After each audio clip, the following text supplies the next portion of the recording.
Bang! Hello! Oh, Spicy.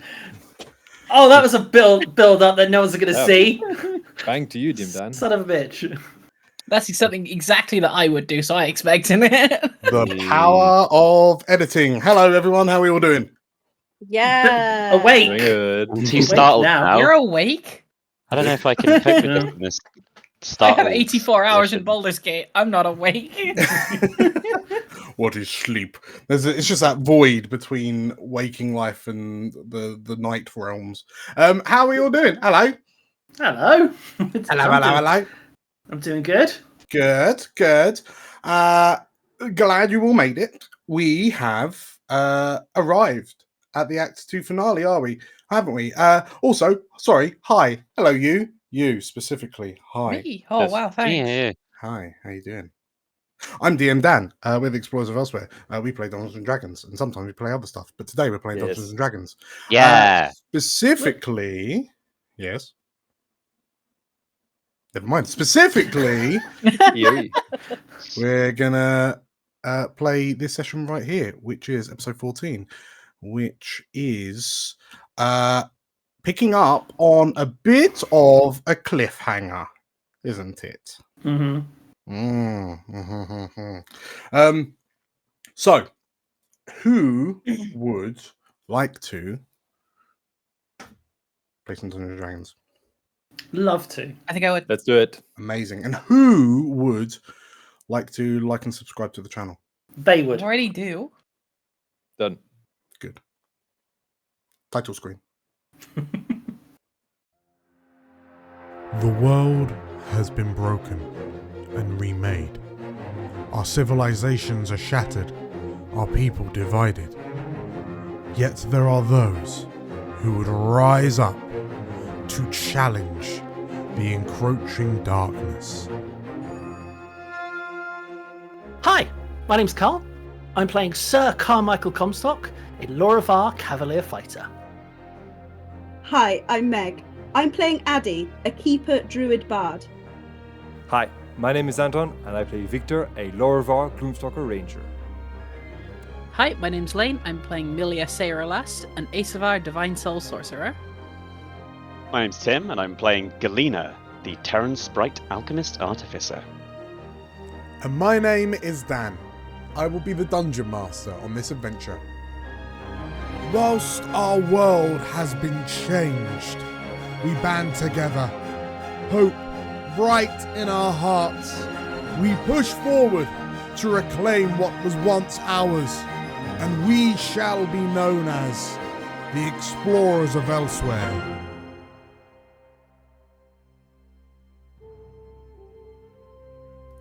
No one can deny that the war which tore across Elsewhere in the wake of the God Schism divided both mortals and gods largely into two separate factions. However, there was an unusual side effect to the split. Never before had the bonds of comradeship and cooperation been stronger, as people banded together into strong and powerful groups. These bonds would see the war-torn combatants through to victory or death, but always alongside one another. This reliance on companionship, however, opens us up to one of the worst anguishes of all: betrayal. The reasons for betrayal are numerous: power, opportunity, necessity. To take one's trust and twist, abuse, or break it can be seen as one of the most despicable acts to inflict upon another. As our explorers stand in the midst of a betrayer, they must now see if their bonds are strong enough to see them through to victory. Let's hope so.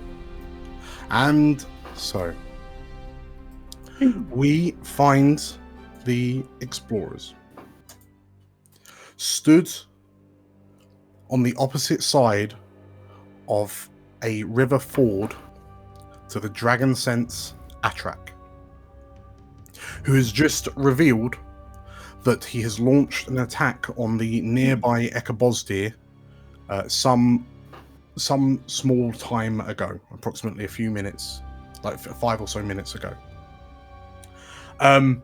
Upon taunting you, the dragon scent has turned his back and has begun walking towards the forest. That Addy, you know thanks to Elmin, the keeper from Ekabosdir, is the home of Koroloro, the juvenile world spirit that resides within the glades inside.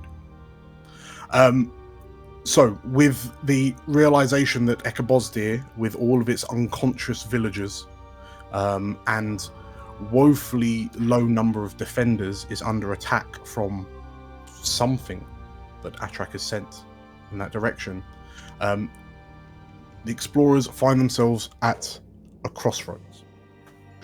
As Atrach begins walking away, Addy, what do you do? Okay. Addie reaches into her pack and pulls out her notebook. And for a second she looks at it, and then she takes a few steps towards Galena and says to her, whatever happens, just keep this safe for me. It might come in useful. I don't know. I've got to go. I'll keep it safe for you, okay? Thank you. And she begins to cross the river. We'll give it back to you when this is over. As Addy steps into the water, Galena, you look down at the journal that you've seen Addy read from since the day you met her. What do you do?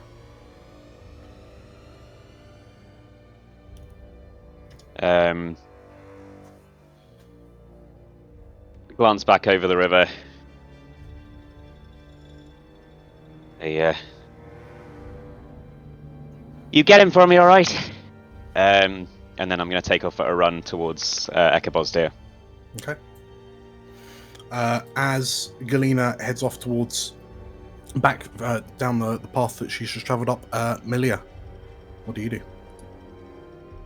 Look at the people that are left. Let's go. Take care of Eddie, okay? I'm not going to be any use up with you. I need to help the village. That's where I'm gonna. That's where I'm gonna be the most use. I can't let this happen to them. Okay, so as you join Galena, Victor, what do you do? Hadi, I will join you. I will help you negotiate with Atrach, or protect you if the case may be. Thank you, Victor. Comstock. Comstock approaches Addy and Victor. I wish I could come with you, but I can't let the town fall into just... I feel I know who's leading the attack on it, and I have to deal with it. Victor, I'm trusting you. Okay? Of course, you can trust me. Addy, I may not be with you, but you are not alone. Just remember, they are everywhere. And I'm sure you just need to call upon them. Thank you, Victor. Thank you. Thank you, Comstock. Oh, God. You're welcome. I believe in you both. And I will see you soon. And he puts his hand on both your shoulders. Gives you a little kiss on the cheek. Good luck. And as he walks past, he looks at the bear. You keep her safe. And Horse goes galloping after Addy. Galena, Milia, wait up! Okay. So, as the 5 of you plus Horse go your separate ways, Comstock, Milia, and Galena begin heading back towards the settlement of Ekabosdir. Victor, Addy, and Horse, you begin to cross the river. As you kind of cross over the river and move at pace to catch up with the slowly walking Atrach, As you approach him, you watch as the dragon scent just seemingly dissipates into nothingness. And all that's left in front of you is the path that leads to the glade. If anyone is interested, you may roll me checks to see if you can figure out what just happened. Sure. Yeah. Should He's being a Perception? bitch. Arcana maybe? Nature? Mhm. Arcana or nature, yeah. Let's go nature. Ooh, Oh. Wow, wow, wow, wow, wow, wow. okay. So Nope. Addy, It's you're absolutely like your mind is racing to the point where you can't like your mind boggles at the fact that Atrach has just disappeared. However, Victor, you recognize that like whatever just happened wasn't a natural phenomena. You suspect it was magic off the back of a 16. Some sort of illusion, a powerful illusion to be able to converse with you. But you follow the path in, and Addy, you find that as you kind of approach this relatively innocuous looking glade, you just have this feeling in your chest of knowing the right way to go. It's almost like you feel like you're being drawn through the forest along a very predetermined and particular path. And Victor, you find yourself just kind of following in behind the keeper as she kind of traverses this very wild and kind of overgrown copse of trees. Like it's not wood size. It is distinctly like it is a relatively small area, but the foliage is surprisingly thick over the head, and the trees are surprisingly kind of large and close together. Certainly in contrast to some of the other forests that you've been in so far. And sure enough, it takes you approximately 10 to 15 minutes to make your way through until, Addy, you lead the three of you into what appears to be a large glade. Addy, what is your Yes? plan? I'm not sure I thought that far ahead, Victor. We try and If I'm negotiate, perhaps. Well, I certainly don't think I could beat him in a fight, do you? Maybe. Well, We must save Koro Rolo, right? yes. It's important Yes. for you. It's everything. I understand. Thank you. And thank you for coming with me. I must say I didn't expect you to follow me. I didn't expect anyone to follow me. That's okay. As you step into the glade, the glade itself, like the clearing, is a good kind of 150 plus feet in diameter, and it seems to be cleared around this huge, vast tree, which kind of dominates the center of the glade. That tree in itself is raised up slightly on a bit of a moundy hill. And stood in the shadow of the tree is Atrach. Once again, he has his back to you, but he turns to regard you slightly. And as you look at the trunk of the tree, you notice that there's a growth, what appears to be almost like a growth, that thrums with some sort of energy. And Atrach is standing a few feet away from it, regarding it.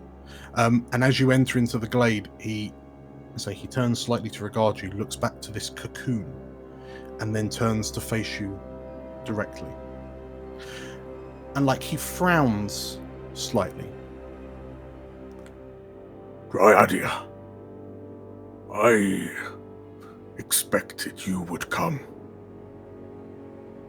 You not so much, he says, looking at you, Victor. Surprise! He takes a few steps forward as he regards you, and It is sometimes difficult to appreciate the sheer magnitude of power when it is so small. he says, gesturing to the cocoon that's kind of growing out the side of this tree.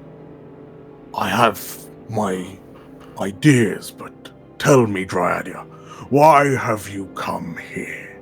What do you hope you'll achieve? I wanted to find out what you intended, and if those intentions mean to harm this spirit, then I will do whatever I can to try and stop you. Atrach lets out a sigh, and he takes a few more steps. Why would I strive to achieve all that I have achieved to bring harm to this thing? No, Addy. I have much greater plans than that. Any brute can bring harm to the world, but it takes strength of will and personality to save others. But it's not others, is it? It's one other. And it seems to me you're willing to sacrifice multiple people, multiple living things, this forest included, to achieve that goal. And that doesn't sit right with me.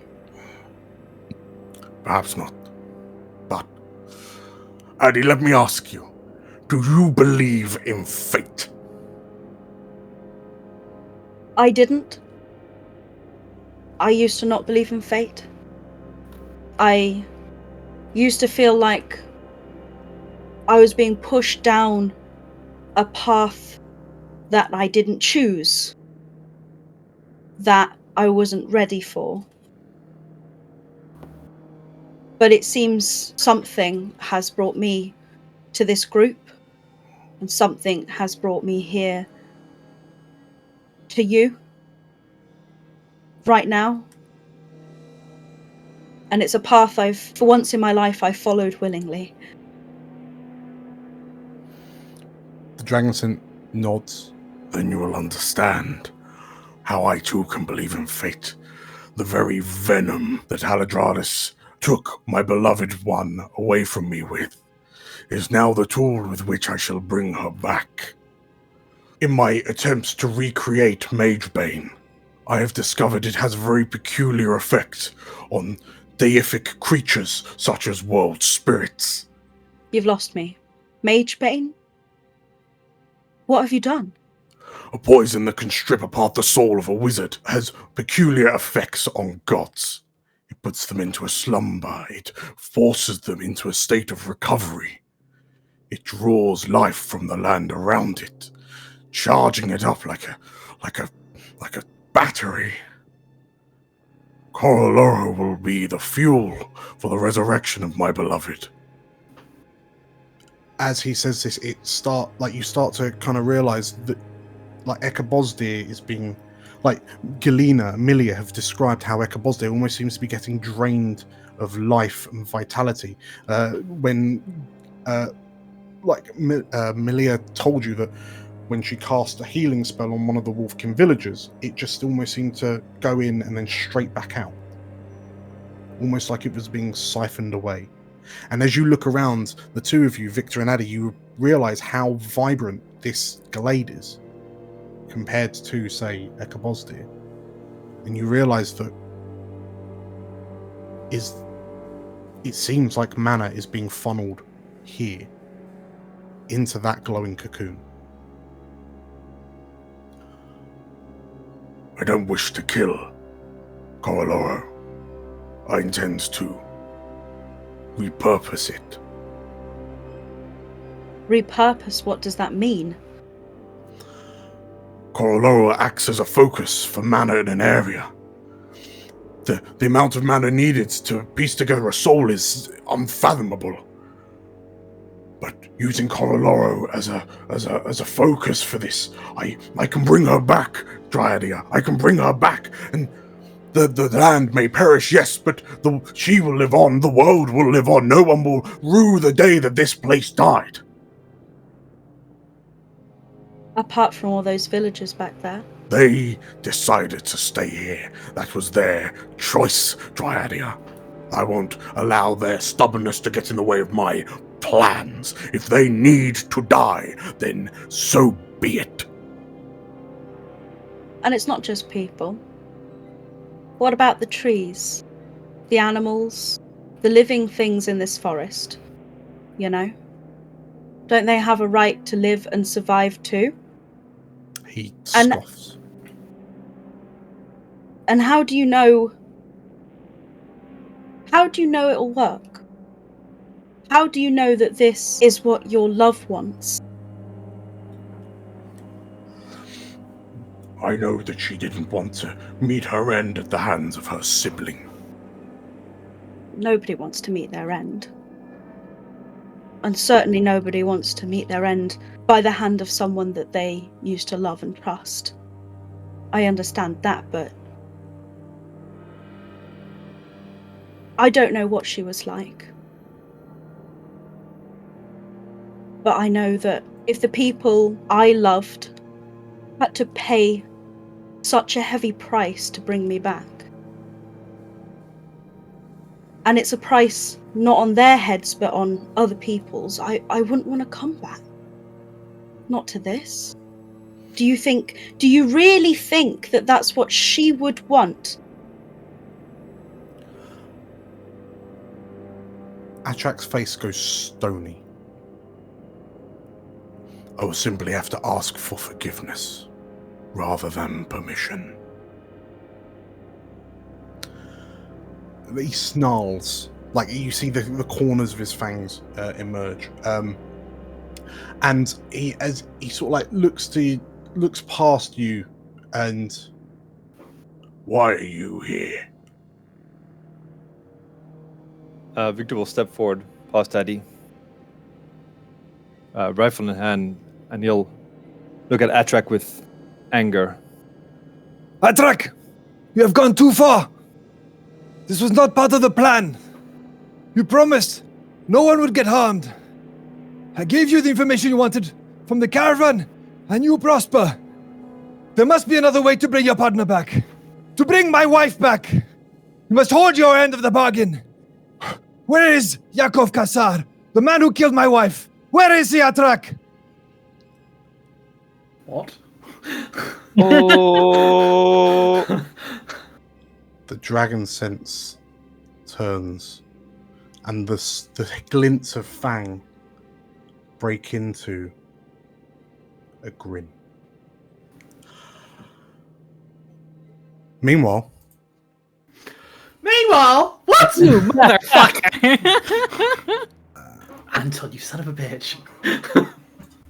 so Comstock, Galena, Amelia. You sometime later you rush back and you find yourself back at the drawbridge of Ekabosdir.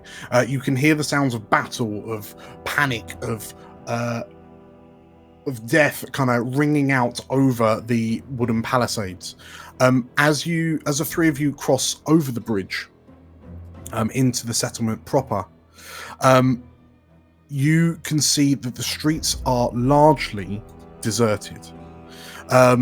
But as you approach, you can see Kagekna, the centaur chieftain, and the pale warrior Megra Khan.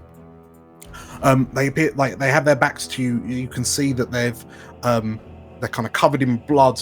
They're covered in wounds. They seem to be breathing heavily. But Megra Khan looks and notices you as you enter. And as Kagekna turns to look to you, she shouts, "Thank the spirits you're here!" What's the situation? What's happening? Kagekna looks to you and Dume had some sort of vision. Beasts burrowing from below, and within moments creatures with crystalline hides and blades for limbs began bursting from the ground like termites. And as she says it, she turns to look, and you hear a screeching coming from up ahead as what appear to be six-limbed creatures. Oh. No. Oh dear. I love this. About the size of the size of sort of like medium to large sized dogs are skittering, like swarming up the path, and you can see that there are a number of kind of wolfkin defenders kind of dotted around with like pierced holes in them, where clearly these creatures like skewered them with their claws. Kagekna carries on and says, "We managed to get a number of the villagers to safety, but we've moved them to the Great Hall, but the Great Hall is currently under attack. Join me. We're clearing a route to the hall." Okay. You have my blade. In which case, as Kagekna nods, you three, please roll me initiative. Oh, there we go. That's what I was afraid of. Anton, I can't believe we're missing out on the scythe puppies.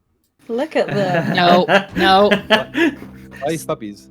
They just want to give you a nice little lick, that's all. No, they Just don't. give you a little hug. Just I love them. Galena's already thinking how to make them, right? What? It's crazy. Crazy. Okay, so Milia with a 16, Comstock with a 14, Galena with a 4. Okay, so as Comstock, as you tell Kagekna that she has your blade, she nods. She kind of rolls her shoulders. You hear like a click, and she flourishes the spear, and she bursts into a gallop towards the swarming creatures up ahead. Like with a roar as she like brings down her spear two-handed and charges in. She will also, before she goes, she kind of like as she goes, she bellows out, "For Echabos dear!" And she will inspire Comstock. Why not? Oh, thank you. Hooray! So as she does that, Milia, you're next up. I am gonna... Oh dear. Move up to about here. Yeah. So you move into And- the ooze around the bone pile. Yep, just like stay behind them so I've got some semblance of possibly cover. Mm-hmm. And then fire off a flare at whatever I could, like the first thing I can see, the littlest one. Sure. So the closest swarmer. 18. Okay, 18 is a hit. 1 fire damage. Got him. Nice. Okay. No. So you fling a flare, like your firebolt, towards this creature that's kind of like galloping along on. It seems to be galloping along on its fore and rear legs, and the two central legs just seem to be much kind of smaller claws that hang around its torso. But your firebolt just kind of like skims off the side of this crystalline hide. You notice that the hide, the chitin, is kind of blue and pinkish, very similar to what you saw in the crystalline forest, very similar to Galena's hand. Anything else, Milia? Oh no. Oh gosh. That's it. Okay. In which case, in response to your attack, 4 of the swarmers stop. They turn to look at you lot approaching, and they swarm forward. Surprise, it's in the name. Around Kagekna, and they leap like with bounding leaps. They fall upon her with a flurry of stabs. 17, 13, 7, and 20. That's quite scary. So 2 of That'd kill me. 2 of the claws hit for 7 and 7 damage. And Kagekna just kind of like she rears up as these creatures like latch onto her, and they're like one's on her front, one's clinging to her shoulder, one manages to get onto her like equine back, and they start like screeching as they stab at her. Comstock, what do you do? She had to like charge just a little too far, didn't she? Yeah. Comstock's going to watch as Kagekna gets dogpiled by the crystalline dog-like things. Mm-hmm. And I'm going to... Oh god, I can't go far, can I? I'm going to... Oh my god, I can't even get to her to start helping her. That's really annoying. Well, sorry guys, Kagekna's going to probably die next turn. Rip. I'm going to just charge to get as close as possible, because that's unfortunately all I can do. Okay.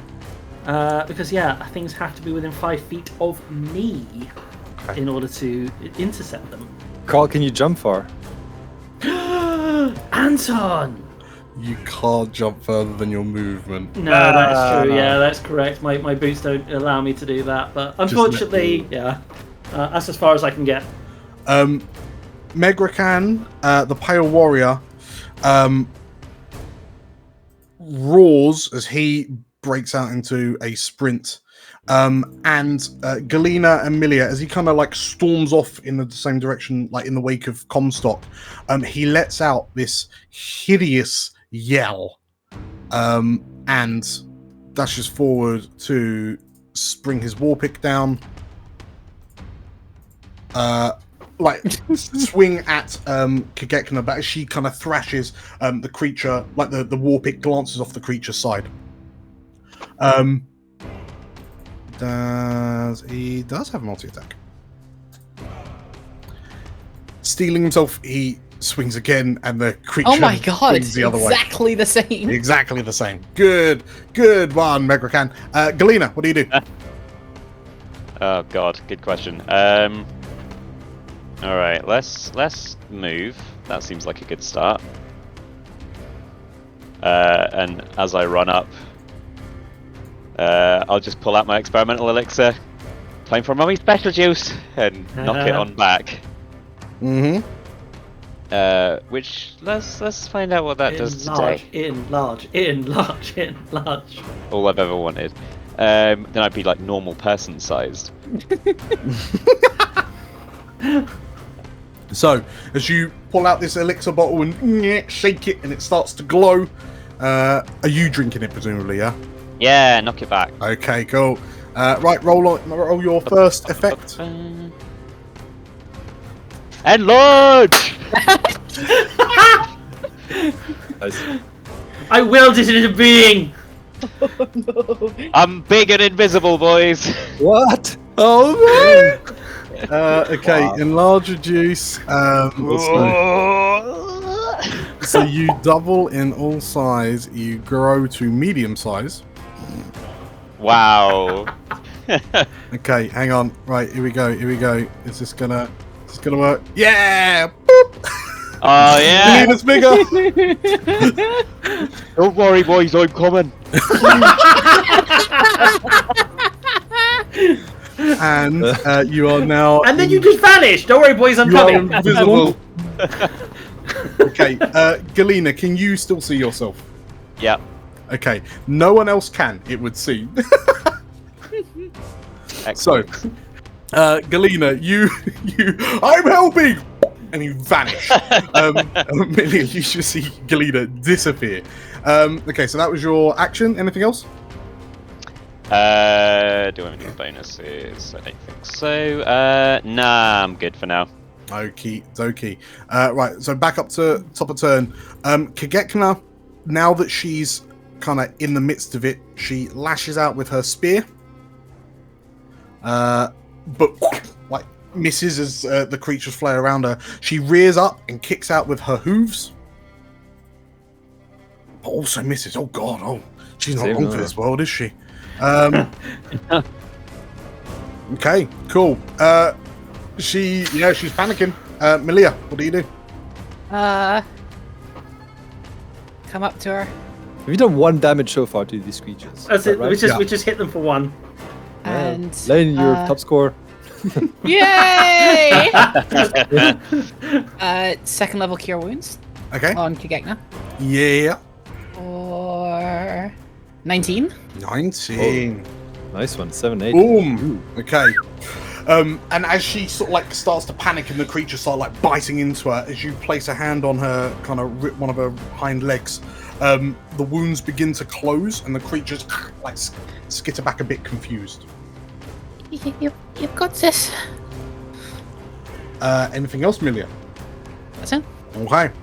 The swarmers, so the 4 ahead of you, carry on galloping up towards the Great Hall. You notice that one of them is broken off towards a villager that's kind of been left out in the open. The 4 that are around you, 2 of them swarm towards you, Comstock, like jump off Kigekna towards you. One of them goes for Megrakan and one of them stays on Kigekna's like torso. Comstock, the 2 that move to you, they will use their pack tactics. No. Yep. 18 and a 20. Yep. 4, Okay. and 7 damage. Oh, it's not as bad. The one on Kigekna, also using pack tactics for advantage, gets a 20 and stabs her for 4 damage. And the last one at Megrakan, 13, I believe. He catches the creature on its shield and flings it back. So she takes 4. Okay. Comstock, what do you do? Comstock's going to, first things first, slash at the one that is on him. Let's go with, actually no, let's go with this one here. 4, and I'm in range of things. So do I add a D4 to this? For leadership? Leadership is, I believe so, yes. Yes. D4 to its roll. Yes, attack or to the roll. save. Fantastic. 11. Wow. Big oof. Okay. Is there any, did you want to... Yeah, unfortunately I think everything's on hit, isn't it?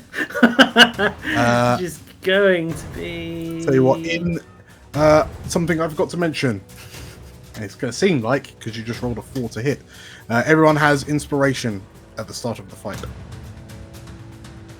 Cool, that's good to have. I will remember that and hold on to it. It'd be a waste to use it here.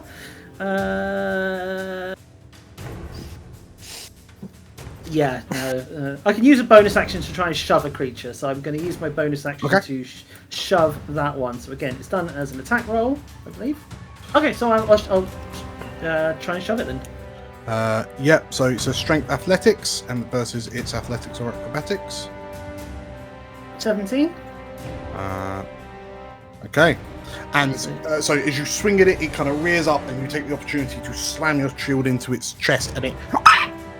So I'm then going to use my movement to slide here, and then take 1 attack of opportunity, and then obviously stay within that one's threat range. Okay, it stabs at you without advantage because you knocked its ally away. For fuck's sake. Oh my god. For 4 damage. Well, that's my turn. Okay. Megrakan lets out a warbling roar and swings with advantage once and misses. Oh dear. But hits on the second one. For 16 damage, and as he rings his war pick up, and Comstock, you watch as this creature's head pulps as he nails it into the ground. Okay. And he steps up, sort of like with this, like you see his eyes have kind of reduced to pinpoints. As he steps in to help you, Invisible Galena. Yeah, I have no idea if there's any way for me to actually take advantage of that. But that's fine. At You'll have least, advantage on an attack roll, I guess. if nothing else, I'm big, so that's cool. Big. Galena coming. yeah, I'm gonna rip you in half now. Let's see. If I do an attack, that Yeah. will make me visible again, right? It will, unfortunately. Well, never mind. It was good while it lasted.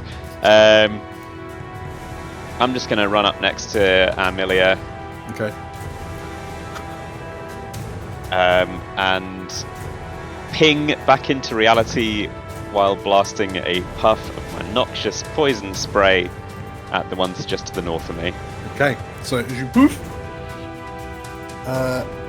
so the creature that just kind of lashed out at Comstock.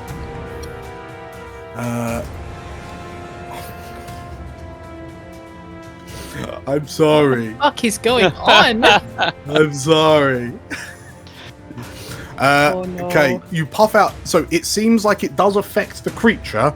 Like it's not immune to it, but it does kind of shoulder its way through it and resists the effects of your poison. Oh, you're kidding me. That particular strain, at least. Anything else, Galena? No, I'll just start reading through my bag for a different poison. Okay. Okay, so real quick. Kagekna, she will... she lashes out with her spear at the one behind... The one between Comstock and Megrakan. She hits. She does 11 Is it embarrassing, guys, that the NPCs are just out damaging us significantly?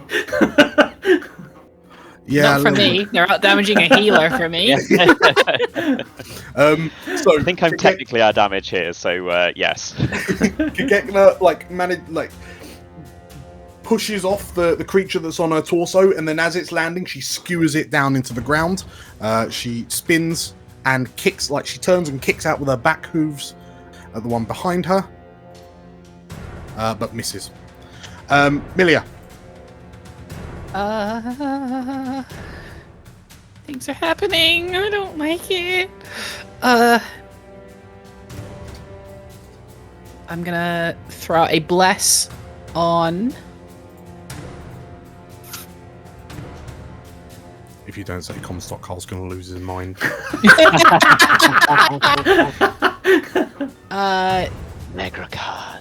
Magrakan, Kagekna, and Comstock. There's a pile Oh, waiting like I see how it is. I see who my real friends are. Okay. Oh, the three physical attackers are getting blessed. The one who Unbelievable. forces people to make saving throws isn't. Absolutely unbelievable scene. Okay, fine, I'm going. So, as this sort of like nebulous kind of light emerges out of you and envelops the three fighters, Comstock, Kagekna, and Megrakan are all blessed. Anything else, Milia? Appreciated. Nope. Okay. So, the two swarmers kind of move in around you. Up ahead, you hear a scream as one of the swarmers descends on the Wolfkin villager. But there is a cry as she goes first. Frinka, Yes! Nice. you hear a as she fires off her bow. Oh no. Right. With her steady aim, Hey! Let's go! she hits, and you hear the creature, like the creature's knocked off course as this arrow lands in the side of her. And as she fires the bow, she kind of looks over, sees you like down the hill, and she shouts out, "What's going on?" she yells incredulously as she kind of runs out to to see you. The three swarmers then descend upon her. Oh. And they'll do their attacks. But as they do, she activates her skirmisher ability, and as they run towards her, she skips out of range. Go! She kind of Go on, Brinker. jumps away, and sort of like as they pounce and like land their claws into the ground. What that is? She shouts out in a panic. Comstock, the one that you're tangling with, stabs at you without advantage because it's not got a friend nearby, and That's a miss. And misses. The second one looks to you, Galena, and rolls a 23. You know what I got down for that? 5 damage. Oh. And we'll go back to Comstock. Comstock's gonna slide round and engage with the one that's attacking Galena. Oh, I get 2d4. That's amazing. It's 2d4. Let's see if it can actually help me.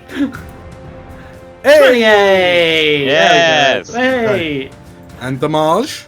And the damage is 6. Okay. Hey. So as you stab into the creature, it screams and kind of thrashes a bit. It pulls out and it's still up. It's limping, but it looks to you and lets out this high-pitched whining scream. Wee! And then I'm going to... It's a bonus action, isn't it? Haha! I'll put an unwavering mark on it. Okay, cool. It is marked. Megrakan leaps forward. He will recklessly swing his war pick. Didn't roll advantage. There we go. And he smashes another for 12 damage. He smashes the second one into the ground. Yeah, +4, but plus D4. Oh yeah. Well. He looks to you, Comstock, and sort of like as he crushes this thing and he's splattered in the creature's blood.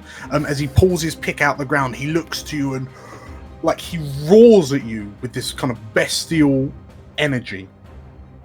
And as you're caught up in it,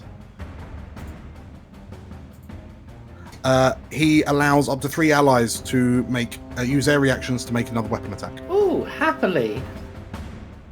Because it looks at him like, ah! Yeah. And he then don't want to take away 2d4, can't we? Want to add 2d4. 16 is a hit. 16 as he brings his another 6. Okay, and you, as the creature kind of screeches at you, and you kind of get caught up in Megrakan's fury. You and cut the thing down the skull, and its face splits in two as it collapses to the ground. As Comstock looks up, he looks at Galena and he's saying like, Galena is the size of Comstock. She is doubled to 7 foot, I think. At this point, with the talking horse, the acid breathing talking horse, the lightning breath in his mouth, it's pretty normal. So he's actually gonna be like, okay, Yeah. Just give you a wink. yeah, it doesn't surprise him anymore. Okay. So as the group of you, Galena, what is it? Is there anything you're doing at the end of turn? Yeah. So I will run. 1, 2, 30 feet. Ba-ba-ba-ba-ba. Okay. As you move up the path alongside the fighting pit. Can I see over the fighting pit? Yes. Sweet. All right. I'll pull out what was previously a tiny crossbow that is now a regular-sized crossbow, and take a shot at the one that is going at the villager. Okay. Yes. Roll to hit. Whoop. No, 9. Did you want to inspiration? Oh, why not, eh? Why not? All right. Let's try that again. Just a reroll, is it? Yes. Sweet. I'm feeling inspired by Comstock's valiant defense. Yeah! That's it. That's there it. we go. And then because I'm large, this will get plus an extra D4. So 1D4. I find ballista bolts. Funk. Oh, nice. All right. Okay. And So 15. this it's got one arrow stuck out its side from Frinka. It sort of like turns and kind of like screeches at her, and as it goes to move, you just like embed it into the ground with this like spear-sized crossbow bolt, and the villager sort of like cries out as the creature dies in front of him, and then he sort of like scrabbles up and thank you and runs off. This is fun. Okay, so in which case, as you clear out that and begin carrying on making your way up, between the lot of you and Frinky, you manage to clear up the 3 swarmers attacking the front of the building, like the hall. And yeah, as you arrive, Frinka looks to you and what are these things? Is this normal for a Wolfkin village? No. I don't believe so. Kagegna, The centaur looks at you. Yes. is it just these creatures attacking the village? There are creatures still throughout Ekabosdir. The vast majority of the villagers are inside the hall with Dume. And the centaur looks to Frinka. How is Dume? And Frinka, is he the old one? I mean, I think he's fine. And as you kind of peer in, sure enough, inside the Great Hall, you notice, there's a number of people kind of scattered around. Dume wanders, like, kind of rushes over to the door and, exciting day this is becoming. And he looks to you all and, like, he starts counting you, and there are less of you than there were last time, he says as he regards Comstock, Milia, and Galena. He says as he looks up to you, Galena. You've definitely grown in his opinion. Yes, absolutely. Kagekna like turns to Dume and how are we? She asks him how they're going to stop the attack of these creatures, and Dume just kind of smiles. Just kind of lets out a little. I have a plan. As he steps out and who here would like to help me with a spot of necromancy? Oh, me! And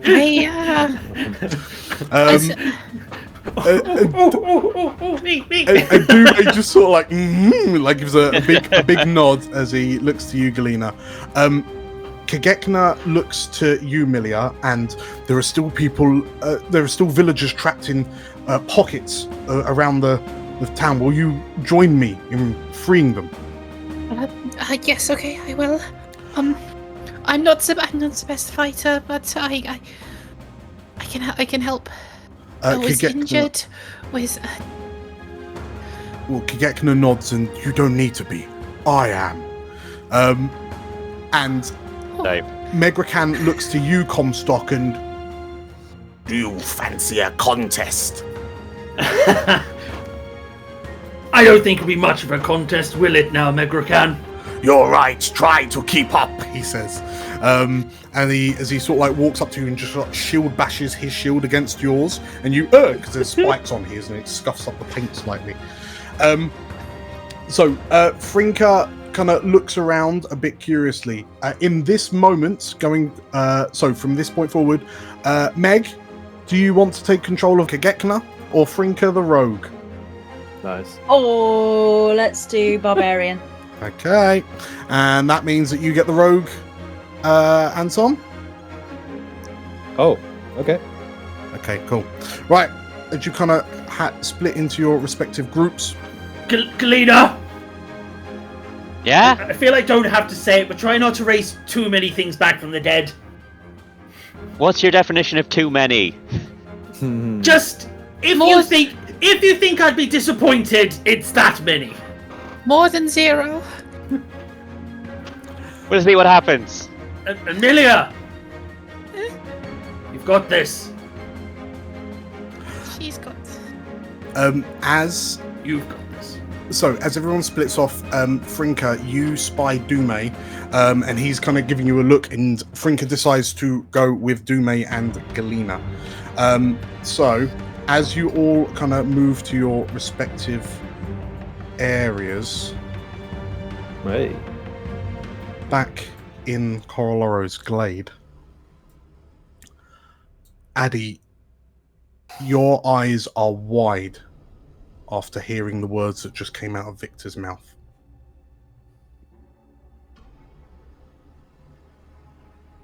What do you do?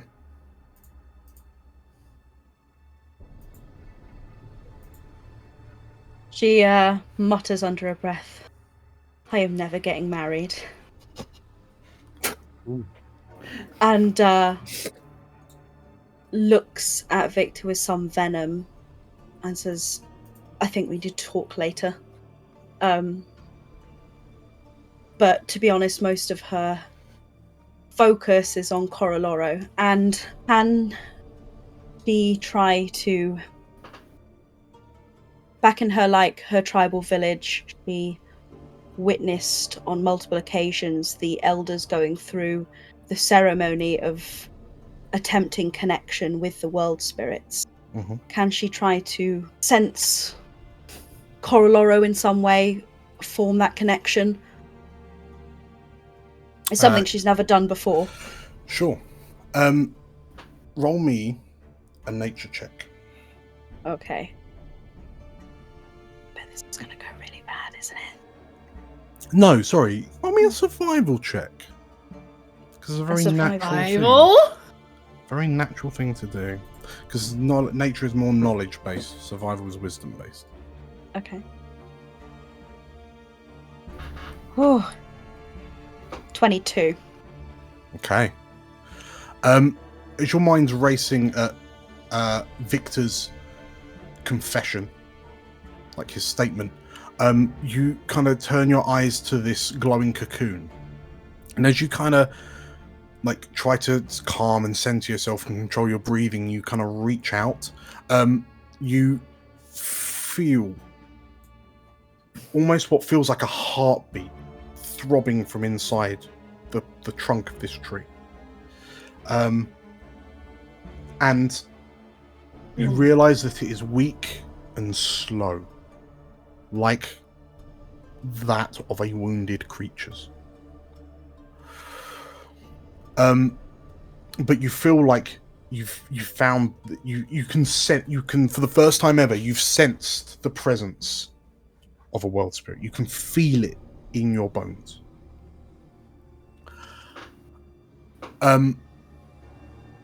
Behind you, you can hear the growling of Horse as Horse kind of looks over at Victor. Victor, you've just shouted out to Atrach like you've gone too far. Where is Yakov? And Atrach smiles. Victor. Poor Victor. When I found you, I saw a kindred spirit, someone who had lost the love of their life. The dragon strides forward. I knew you were hurting. I knew you needed help. I knew that I could be the one to help you, and I have not gone back on my word, Victor. No. I will help you find Yakov. Why are you doing this? This is too much. You've gone too far. This is not our agreement. Have you not been listening? Kazprezak, nothing is too far. And, frankly, I fear that your resolve is wavering, Victor. No, there's no wavering. But the price you're asking is too great. There must be another way. Have you considered it? You know that I mean no harm to Coroloro. Ekabosdir is but a distraction. And as he says that, he looks over to you, Addy, and he sees you focusing on the tree. Without looking back, Victor, tell me, what is it you plan on doing in this present moment? Why are you here? I want Helena to come back. And I want to make Yakov pay for what he has done. But this, Atrach, I don't think this is the way. He nods. Addy, as you kind of look back, you notice that the dragon scent is looking directly at you. And then... You will find Yakov, Victor. But right now, I don't need you. And he says something in a language you've never heard of before. And Victor seems to slump. His shoulders drop. What do you do? Why can't you understand? Death is death. It's just how things are. We all die. We all have our time. I don't know if this is possible, but... What's the nature of my connection with Coroloro right now? Like, you can sense Coroloro's presence. Like, you, without looking at it, you know, you seemingly know where he is. Like, it's like you've tuned into the manner that's running to Coroloro. If I'm tuned in, is that like a two-way thing? I.e., could I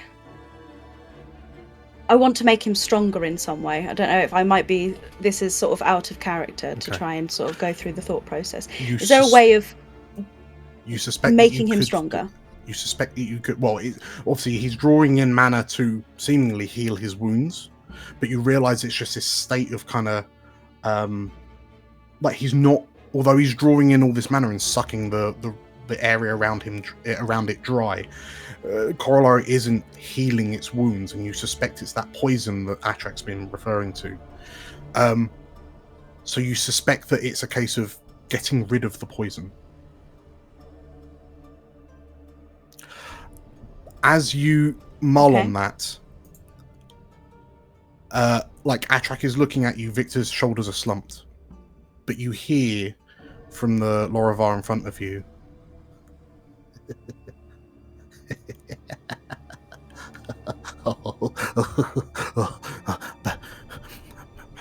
Death is death, yes. But it's so fun. and Victor turns round to you with a crazed look in his eye. And with a maniacal grin on his face as he sort of like begins raising his rifle into a raised position. And Victor, for a moment, looks confused and... Where are we? What are we doing here? And Atrach rolls his lips. We're in Coroloro's glade, Yakov. Oh no. Oh no, what? Oh no! Victor, or Yakov, looks to you. And there's no sense of recognition. There's no sense of recognition in his eyes. What are we doing with her, boss? And Addy, as you look into the eyes of the man that was once Victor, let's grab a break. Damn it, Anton! Okay. Alright. Oh my god. What am I going to do? Alright, well, on that bombshell, see you in a bit. See you in a bit. Bye. Hi. Hello! Yes, you! Do you like things going incredibly wrong? We shouldn't Dank. go through here yet because we haven't got any trap disarm kits. It's alright, you've got me. Do you like watching morons playing Baldur's Gate 3? Heavy oak door. I mean, I can girth my way through it. Hiya! Oh, Just open it. Join Dan, Lane, Staff and Jake as they make some terrible decisions. Ooh, Girth sees a button. Girth presses button. Oh no. I found a secret door! Oh, no, close the door. Done, Girth. Close the door. New episodes every week on Wednesdays, here on the Explorers of Elsewhere channel. I mean, they're only skelebobs. They'll be... Ow! Oh, Don't forget to like and subscribe. Guys, do you remember when Anton joined us and we were all like, this creepy old guy just following us around being all weird, Shady as fuck. We should have let go shady about him. fucker. And now we're like, oh yeah, he's cool. Nothing's changed. Fucking Anton. Back to being creepy old man. Winning. Right. Do you know We what? will. Can't trust any of you. Like, we've got war criminals. We've got like people who are essentially carrying around doomsday books. I'm alright. You know, we've got washed up soldiers. Aw. Right. Well. I was regretting not coming with Addy, but now I'm regretting. Okay. Let's just jump straight back into it. Kagekna. Betrays the party. What do you do? No. Frinka betrays the party. So, Kagekna, as you and Milia approach, head into the southern section of Ekabosdir, ahead you see a number of Wolfkin defenders fighting desperately with some crystalline swarmers, trying to fend them off, protect the villagers that are behind them. Beyond the villagers, you notice that there is another defender fighting off two swarmers and what appears to be an even larger crystalline creature than the others. Aww. Little scythe puppies everywhere. Scythe puppies. No. What do you do, Kagekna? Okay. Kagekna's gonna quickly actually figure out what a character does. Okay. Da-da-da-da. Kagekna has a spear and hooves. She can use both. She can use a longbow or use a longbow twice. If she attacks someone next to an ally, she does a truckload of extra damage. Yeah. Can I charge and attack the crystalline swarmer in the sort of middle left? This one. Absolutely. So I need to do a charge. And then a spear, because it's with a spear, isn't it? Yep. To that. Okay. So, as you barrel in. Okay, attack. Oh, God. 9. Of course it's a 9. I don't believe. Okay, so that's your first. I mean, you don't believe that's a hit? Come on. Okay, so you miss with the first attack. You can attack with your hooves, however. You won't get the charge bonus. Okay, I will attack with hooves. Come on, hooves. Hey! Hey! Now, Okay. now I get that. Okay, so roll critical damage with your hooves. About 25. 25. Okay. Jesus Christ. So, Dang. Milia, you watch as this centaur, this hulking centaur, rushes off and stabs with her spear. The creature kind of steps out of the way, but where it lands, Kagekna's hoof is already coming down. You hear its spine shatter as the crystal carapace is pulverized into dust as Kagekna brings her hoof down. And as Kagekna lets out this this deafening war cry, one of the creatures is smoked. Oh God. What do you do, Milia? Take this in for a second and just okay, before coming behind her. Mm-hmm. There we go. Okay. And I'm gonna make a flare attack on the biggest one. Okay, so yes, there is a large hulking one in the back. You can make your attack. Okay. And 13.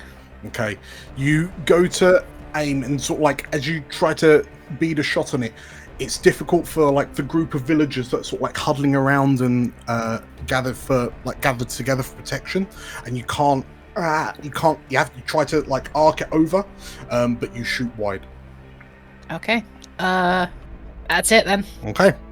The crystalline swarmers make their attacks, and I think we'll just do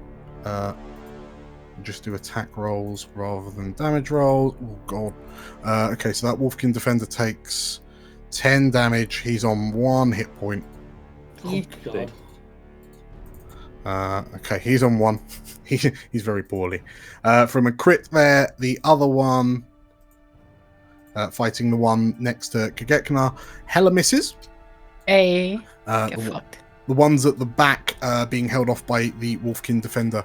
In return, the Wolfkin miss, and the one that's been hella wounded rolls a crit in return. Yay! Mutually assured destruction for 10 damage, and as he gets skewered through the lung, like right through the chest, and it bursts out his back, he grabs the creature's head and snaps its neck, drops it to the ground as he slumps. Nice. As the fighting's going on around you, Milia, roll me a perception check. Oh, that's a good sign. Love it. With my +0 to perception. 10, exactly. Okay, a 10. Through the fighting and the din of battle, like it's loud and it's in your ear, it's frightening. But you hear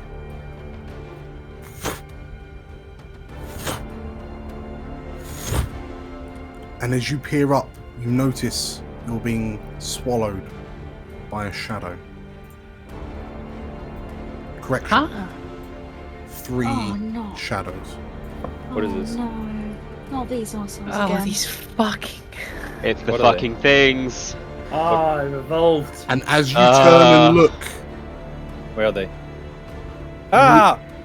Oh God! Ah, winged yeah. serpentine creatures that look slightly similar They're worse. Why are they worse? begin descending from the skies. Oh.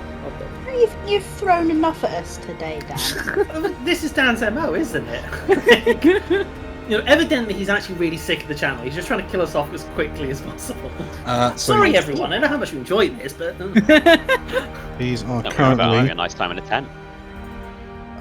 4. Okay, so the 3 winged creatures, like winged creatures with serpentine bodies, what appears to be a gaping, emptyless maw on their torsos, question mark, with what almost 4 kind of spiked arms emerging from the quote-unquote torso, swoop overhead. They let out a noise as they begin swooping down towards you. What does Kagekna do? I can't do Kagekna's accent. What the hell are those? And Kagekna continues fighting the thingy that's next to her, the crystalline swarmer that's right next to her. Okay. And I can do multi-attack, can't I? Yeah! Yes, you can. So I'm going to do a stabby stab with the spear, and then a little kicky kick with my hoofies. Okay. So the spear is 25. That's a That's hit. better. And you get your Grand. martial advantage. What do I... So if you roll for damage, and I'll tack on the extra damage. Oh, okay, grand. So that's 13. Plus 13. So, Kagekna spins her tribal spear and with a sweep cleaves the swarmer in 2. God, we should have just gone after Atrach. Like, these Right. NPCs don't need us. right? You can move and make a second attack.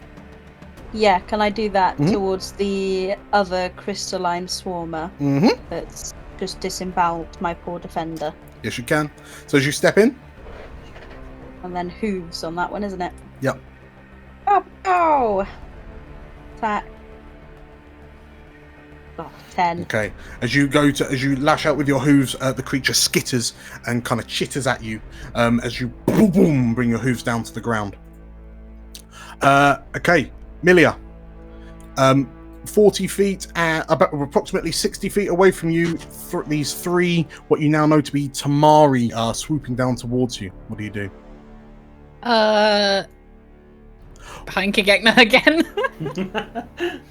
As And you I'm gonna- step in behind Kagekna, as you feel your heart begin to race at the sight of these creatures, which seems to have evolved, you hear Hey. in the back of your mind, "Do you think she's going to save you?" What do you do? I'm gonna drop my spiritual weapon Okay. in front of Kagekna. Boom! It is a shield. So Glowing shield materializes on the other side of Kagekna. I'm gonna guidance Kagekna. Gonna guidance her. Okay. If you remember that, because I haven't got another icon. Yep. Okay. Anything else? That's it. Okay. With a unearthly screech, these things fly in. So 40 foot. So they're over you.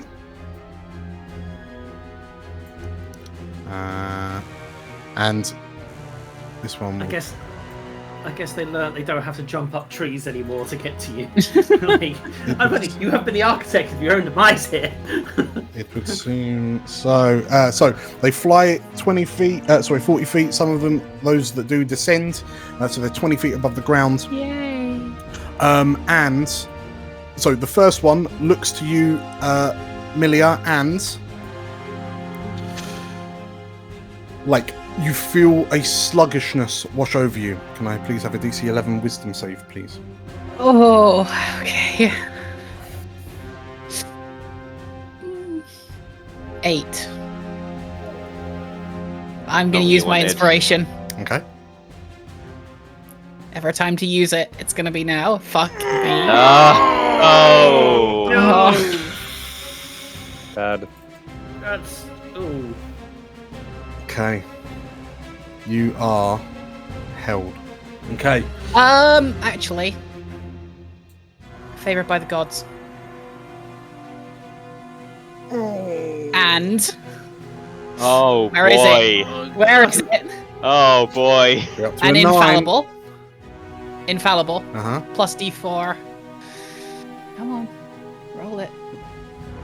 Oh, that's tough. That's harsh. Oh. Ding, Oh ding, no, ding. Lane. Whoa. Oh. It was meant Oh, to you be. rolled 1. Disgusting. So it's a Every 10. single D4 I rolled was a 1. Ah. Oh no. And What was that question earlier? Do you believe in fate? Kagekna, please make me a Constitution save as one of the other creatures swoops round and from its maw, a black beam fires towards you. Oh no! Oh no! Oh my god! No. You are weakened. So your attacks will do half damage. Oh great! Okay, and last but not least, the third will use fear, I guess, on Kagekna. Oh no! Oh, it's a 30. It's 30 foot, so no. it would have a. Each creature. So Oh, shit. it's shooting down. So effectively, it would only get Kagekna because she's large. So, Kagekna, can I have a Wisdom save, please? Oh great!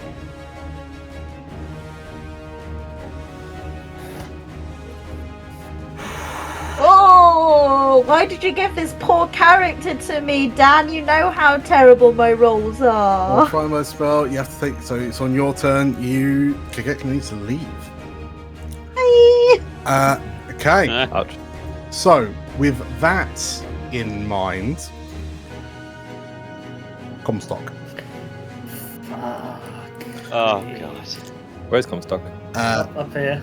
Comstock is Comstock and Megrakan, you have arrived at the kind of north, like the north end, the north side of Ekabosdir.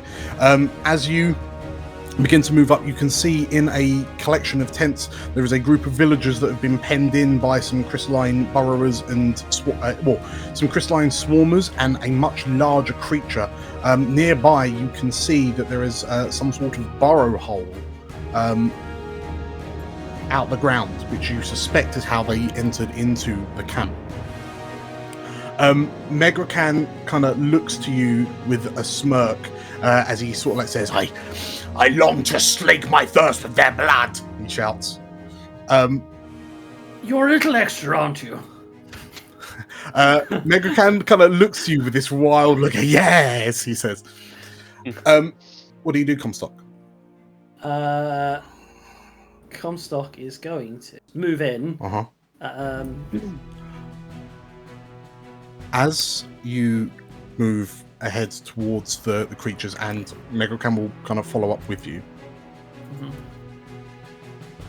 You hear a feminine voice cry out your name. Comstock! There we go. There you are. And from behind the tents steps a slighter figure than yours, wearing very similar armor. Do we like Carla? I don't remember if we do. Megrakan, I need you to deal with the creatures. I have other issues to deal with. Megrakan looks to you and kind of looks across to his left to see this figure that looks very similar to you, and he looks back to you and a duel. The glory of killing these beasts will be mine, and the glory of killing your challenger will be yours. Enjoy bathing in their blood. With a howl, Megrakan leaps forward like Warpick swinging. As Carla stares at you across the space between you, with her long sword, with her great sword kind of dragging in the dirt. I told you to leave, Comstock. And I told you to have hope. It doesn't have to end this way. You know that. How could you stand on this side of the battle? How could you side with the Butcher? How could you side with the enemies of Hugerstadt? Is it even you under there? I've had my doubts. Her helmet kind of tilts down slightly as you say that. She doesn't respond. She just simply swings her greatsword up and adopts a ready stance. Dang. A ready dueling stance. And very specifically, let's move you. Hell yeah. To... Oh, wow! Oh, there it is. Oh, DM Dan. Oh my god. What if we'd made different decisions? Comstock. For this encounter, we will be introducing a duel-like mechanic. It's everything I've wanted. Before you make... So, fundamentally, attack rolls are simultaneous. But before each attack roll, you can choose, you might want to write this down, offensive, defensive, or tactical stance. Okay. We're running on a rock, paper, scissors. Offensive beats tactical. Tactical beats defensive. Defensive beats offensive. Okay. Or itching. I have no paper, I have no pen. Well, we'll figure out. So fundamentally, you'll have to choose offensive, defensive, or tactical. Okay. If you win the stance off, you will do an extra dice worth of damage if you hit on the ensuing swings. If you lose the roll off, you lose a dice. So generally speaking, Comstock, you'll only be doing strength modifier damage. Okay. So, as Carla very specifically adopts a as you both enter in with tactical stances. DM Dan. As you both enter in with tactical stances, the way we'll do it is I'll count down 3, 2, 1, and then we announce the stance we're going into. So, offensive, defensive, tactical. So defensive beats offensive, offensive beats Yep. tactical, tactical beats Tactical beats defensive. defensive. Plus 1 damage dice, Up in attack rolls are there, yeah. simultaneous. Okay. Correct. So- So, And because of the way the roll works, so is it 1, 2, 3 announce or 1, 2, 1, 2, and then 3, announce on? 1, 2, 3, Okay, and then announce. Yes. Right, gotcha. Okay, so are you ready? On the count of 3? Yep. Oh, sorry, count after 3. So Yep. 1, 2, 3, tactical. Offensive. Oh. Okay, so you will get an extra damage die. Make your attack Go in. roll, and I will roll mine. Okay, so. So, just as an aside, so you've gone offensive, correct? Yep. So, as you and feel free to describe how you're offensively attacking, but So I imagine, yeah. So the start of it is as she sort of like she comes in with her sword across the ground. Comstock's gonna basically at that point charge in with his shield and basically body slam her with the shield, and then come in with the as he sort of like swings out, he then pulls in with the sword. Okay. thrust. Roll to hit. Let's go. 25. Okay, so she goes to bring the greatsword up, but you charge in quick enough that you like catch her before she gets a chance to strike. So you can roll 2d8 plus strength damage. Excellent. Yeah. So an extra D on top. Okay, and she takes 10 damage. damage as you slash her, like body her away and slash at her. She grunts as you knock her back, but as she kind of steadies herself, she focuses, and again on 3, because we'll get multiple goes on this. Yep. 1, 2, 3, defensive. Defensive. Okay, so you both go defensive. This is a good system. Suspense. I like it. Yeah. Okay, so no one gets a bonus, so roll as normal. Straight rolls. Yes. So 18. 18 is a hit. 9 is a miss. Ooh. Gotta get wrecked. Okay, so it's a standard damage because you both attacked defensively. Okie dokie. 9 damage. 9 damage. Okay, so as you size each other up, she goes for a jab, but you manage to parry the blow away and just jab at her quickly with the tip of your sword. And she stumbles a few steps as like your sword kind of smacks her in the stomach plating, and she staggers back a few steps. As she rights herself, everything we've been through, and this is how it ends. You're the one who's betrayed everything we believe in, Carla. I've stayed true to it. She stops and she kind of simmers for a moment, and it was the world that betrayed me. The world betrayed us all. Ooh. Spite.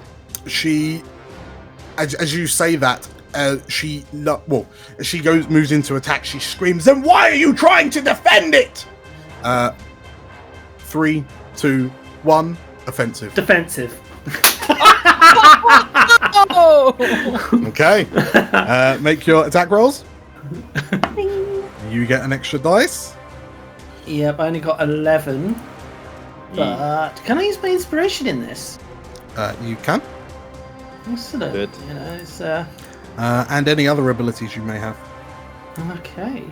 17. It's just shy. So it glances off as she swings in heavy for you. She misses, but you bring your shield up, and as you slash with your sword, it across her armor. Are you still inspired with that D4 thing, Carl? No, because that was being close to thingy, and it's been well over a minute for Bless. Yes. Damn it. Ooh. Do you feel a surge within you at all? Oh, do you know what, Dan?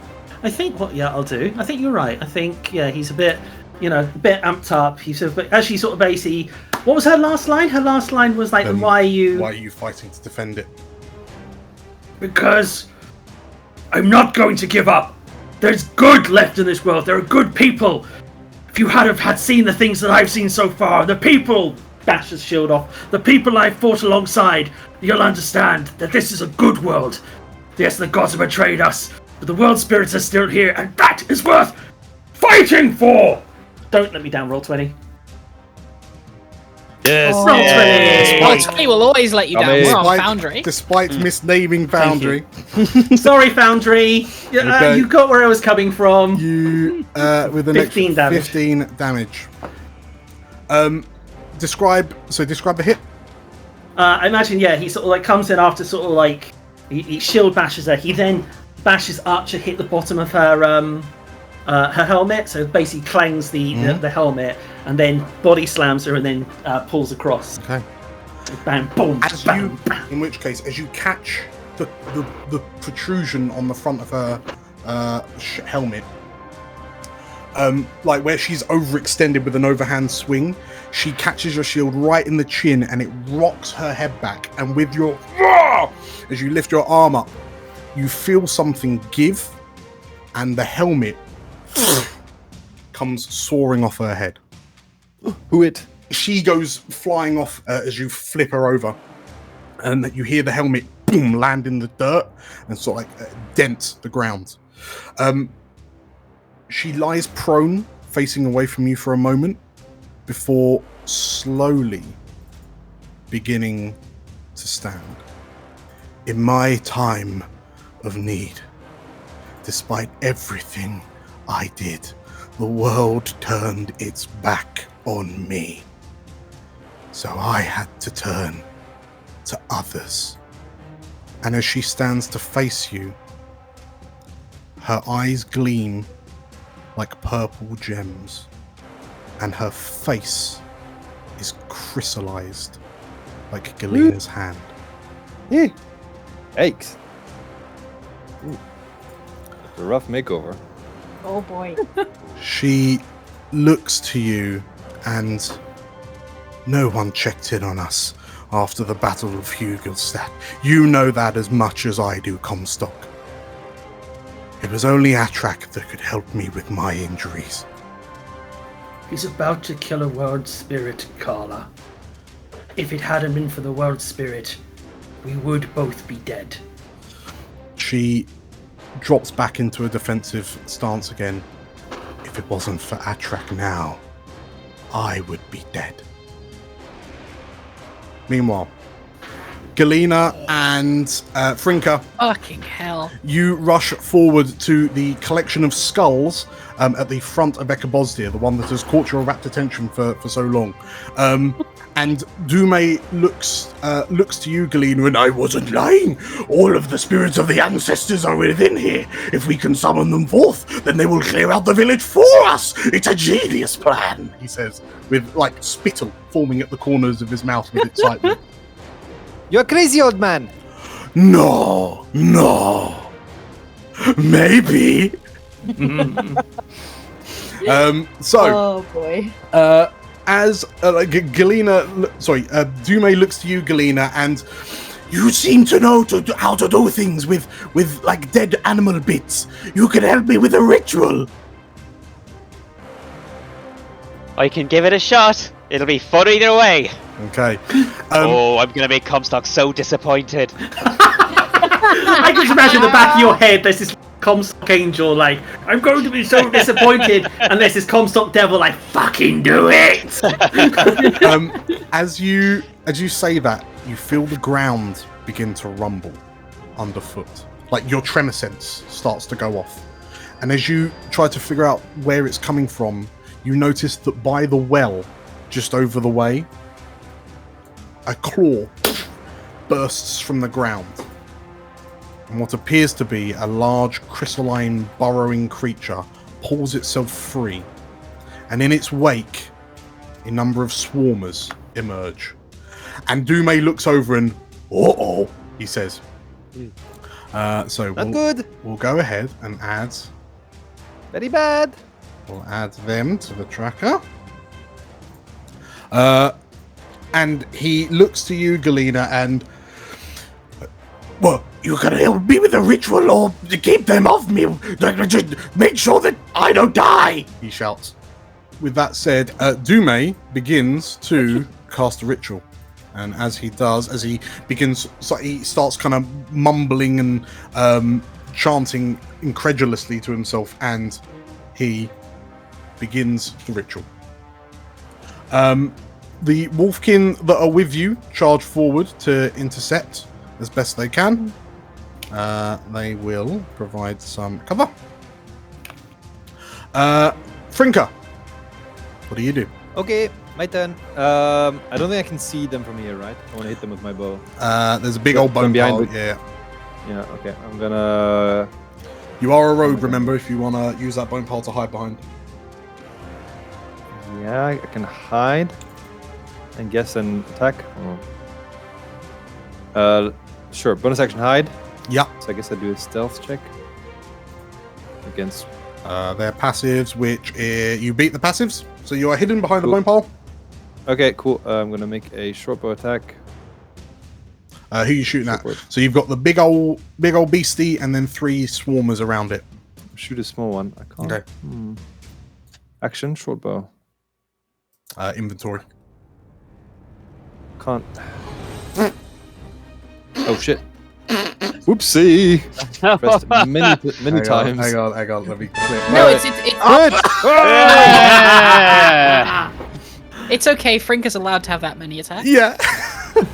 Okay, so Frinker, you spin around and you fire off the arrow. You roll a crit, so you get your sneak attack. Yeah. Oh, Holy moly, 26. So Jesus. one of the small creatures is shot. skewered by your shot as you You're fire the- welcome. like it goes in its mouth and comes out the very tip of its tail. Okay, Done. okay, Galena. Okay, cool. How much time is it going to take me if I try and help out Dime with this ritual? So if you want to help with the ritual, fundamentally it'll be a skill check of some sort. So, you know, Arcana to mimic what he's doing, maybe a history check to read back on Wolfkin practices that you can try and replicate, etc., etc. Cool. Persuasion to convince the spirits to come help you. So if I can use a bonus action or free action or whatever, I just want to give Frinker something as well. Okay. This is an experimental elixir. Oh, I wish I had a spare experimental elixir, but no. It's actually from my beautiful poisoner feat. It's my lovely vial of poison. Okay. So, I'll just pop over, be like, pop that and dip some of your arrows in that. Okay, thanks. So, the so you can apply it to a piece of ammunition. When a creature takes damage from the coated piece of ammunition, the creature must succeed in a DC 14 Constitution saving throw, or take 2d8 poison damage and become poisoned. Okay. So shoot something with that.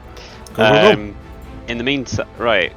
So I'm gonna look at what Dime's doing and apply a little bit of science to this, because this guy, like, he's doing his best. He's a decent shaman, but come on, like, it's okay. Sloppy, but we can work with this, right? I'm just gonna start, like, slightly shifting the position of candles on, like, straightening up skulls into, like, better positions for the arcane flux. Can I use Arcana to try and help him out, please? Absolutely. No, you're doing it all wrong. Oh, it's only a 12, though. 12, that is fine. In doing so, you manage to fundamentally, you're sort of like readjusting the feng shui of the magical flow into this, and you complete another stage of the ritual. Sweet. Okay, next, the burrower.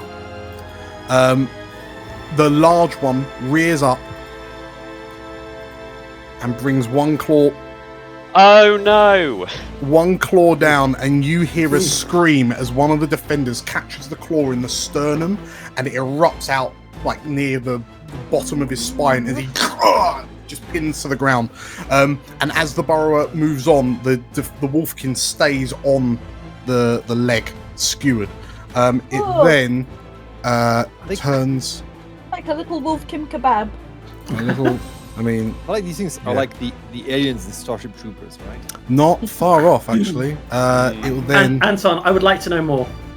What do you mean? Would you like to know more? It then. I don't know the reference. Starship Troopers! Starship Troopers reference. I watched it ages ago. It attacks it slashes at the other one, and the defender shouts, lets out a cry of pain as the burrower swings at it. Meanwhile, the two remaining swarmers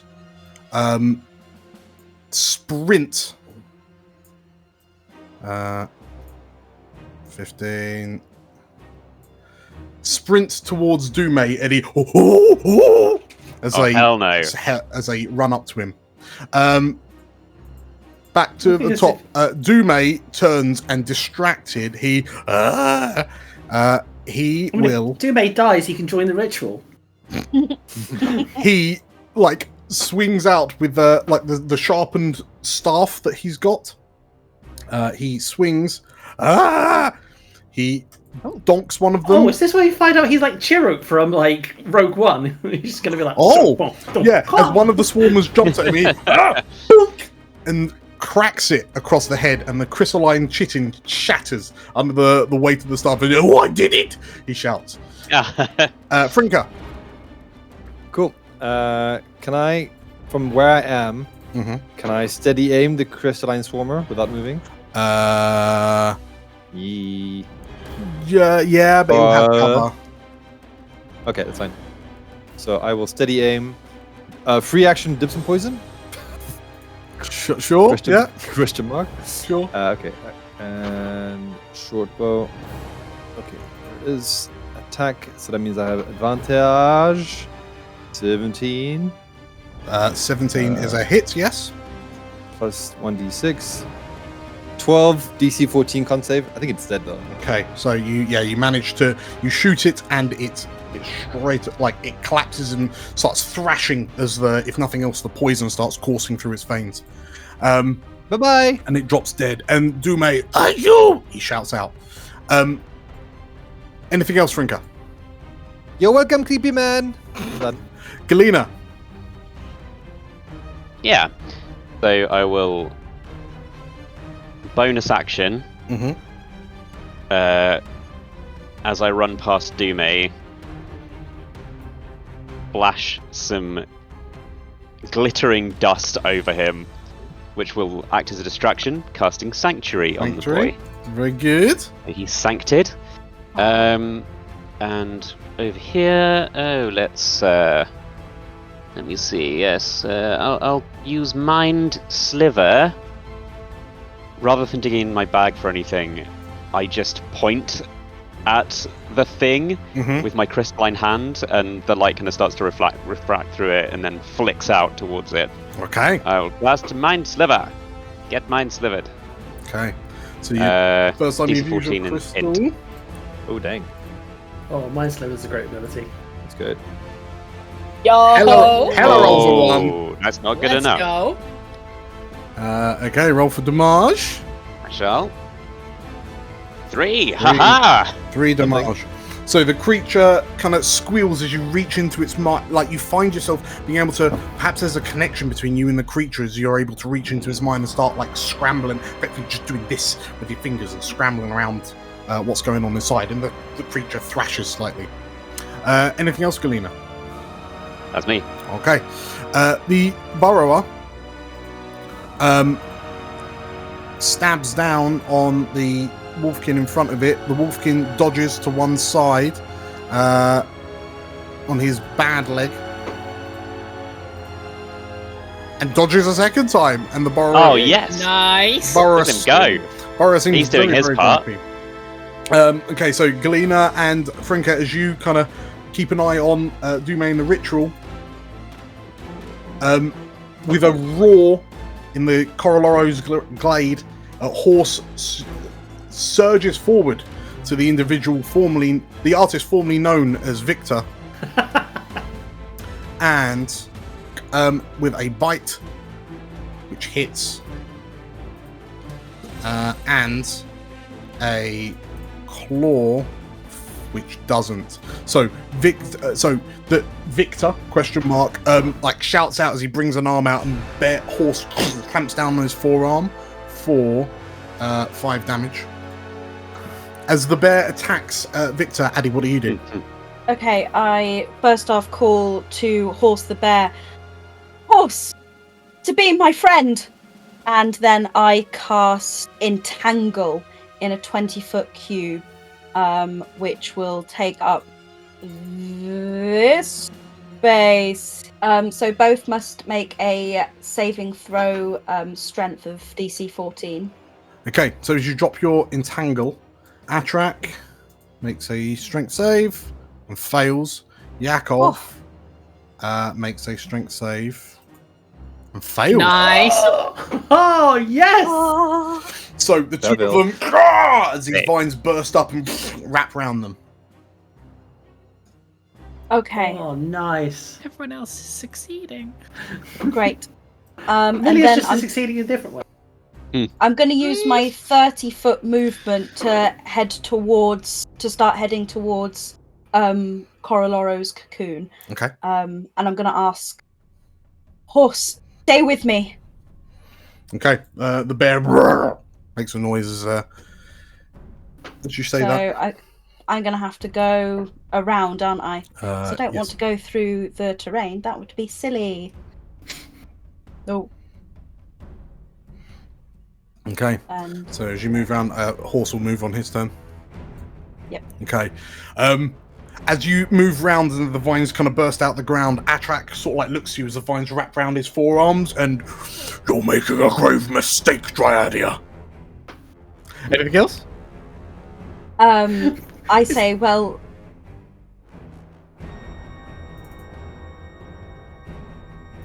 oh no, I've got nothing. It's gone blank. I was actually thinking, because you pulled that face, it's just, I just imagine Dryden walking past going, Okay. In which case, on his turn, Yakov sort of like very confused about what's happening. Notices that he has heard you shout to the bear, and he sizes the bear up, and with a smile, pulls an arm free of the roots, brings a rifle up at point blank range. Yeah, shoot the bear. With disadvantage because of the restrain. Yeah. Oh my god. He is a dread ambusher, so it's an extra 17 on a disadvantage. So 8 plus. So there's a shot as Victor shoots Horse for 11 damage, and then there's a quick reload, and he makes a second attack. Oh, come on. 20. Sorry, it's a 9. Hey! Oh, but Norvar! oh no! Oh no! It stays! It's still alive! Oh, A no! 19. No! Oh no. Oh. And Bear takes. How would I never expect that would come back and bite us in the ass? You hear Bear roar out as he takes a total of 20 damage as Jacob blasts him twice with his rifle. Atrach looks to you and Dryadia, I strongly suggest you take another course of action. Ali, please make me a DC 15 Wisdom save. Dang. As Atrach can't. Oh! Okay. Atrach, as you slow, and as your mind starts to be muddled by Atrach as he kind of says these words to you, and as you shake your head and your vision stops being as blurry as it was, Atrach snarls as he realizes you've broken through his spell. He rages and sort of like thrashes around, tries to pull himself out of the vines, but Horse, wounded, staggers back from Victor, Yakov, and then so that's 5, 20, and then he starts to move over to you. As he goes, Yakov swings at him for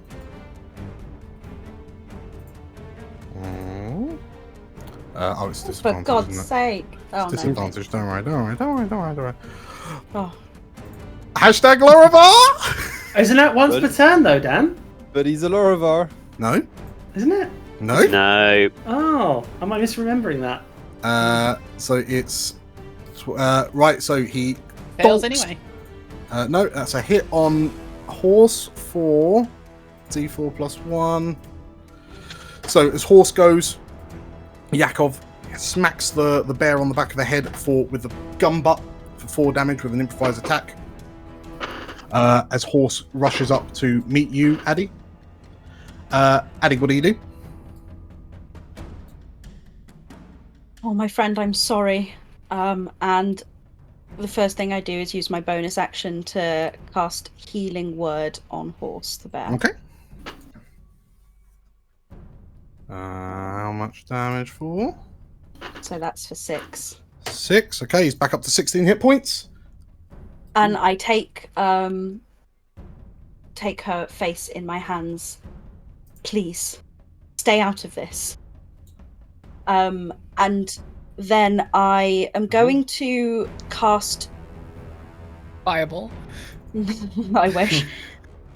You said earlier that that my connection with Coroloro was saying that the reason that they are so weak is because of the poison. This mage bane, did you say mage? Yeah, mage bane that Atrach has sort of used on this world spirit. Yes. So I want to detect poison and disease, but specifically I want to detect the source of that poison. Okay, yep. So that is a concentration. And it's on a measured template, isn't it? So it's within 30 feet of you. So if you move up, you'd be within range to because you're like 60 foot away from the tree, basically. So if you move up, you'd be within range to detect poison. All right, I will do that. Oh, hang on, Okay. I can't. There we go. Right. So as you move forward towards the tree, and you begin detecting for poison, you feel that there is a malignant magical sickness within the tree, seemingly centered on that cocoon, and you pretty much know that it is Coroloro. It's within the cocoon. It's not spreading out or anything. It just seems to be in one, like, situated in one spot. Okay. So that was your action, your bonus, and your move. Okay. On Yakov's turn, as you begin focusing on the poison, the vines wither and die as you drop your concentration on it, and Yakov smiles. And Addy, you don't notice as Yakov brings his rifle up, closes one eye, and squeezes the trigger. 23 to hit. Dang. Oh yeah, that hits. You take 13 damage. Yeah, that's fine. Okay. And Yakov, as you stumble, as you take this shot to the shoulder and stagger down, like you hear Yakov say out loud, "She's all yours, boss." And as you stagger, on his turn, Atrach moves up towards you. And you feel an intense heat erupt from behind you as he attacks you once and misses, attacks you twice and misses, and attacks a third time. 13 to hit Yeah, that gets me. for 18 damage. Oh my Huh? gosh. Okay. I'm sorry, Yeah. what? That was a low roll as well. Holy shit. As his hand, Uh-oh. wreathed in green flame, grabs you round the back of the neck. Stop your childish games, Dryadia.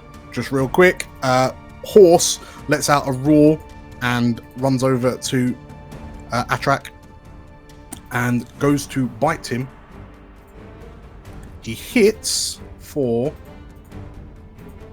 8 damage, and the dragon sense kind of rocks as this bear piles into him. But as he does, Atrach turns to look, his eyes blaze green, and Horse. Green flames rip across Horse's body, but he manages to force through them, only taking 10 damage from the flames.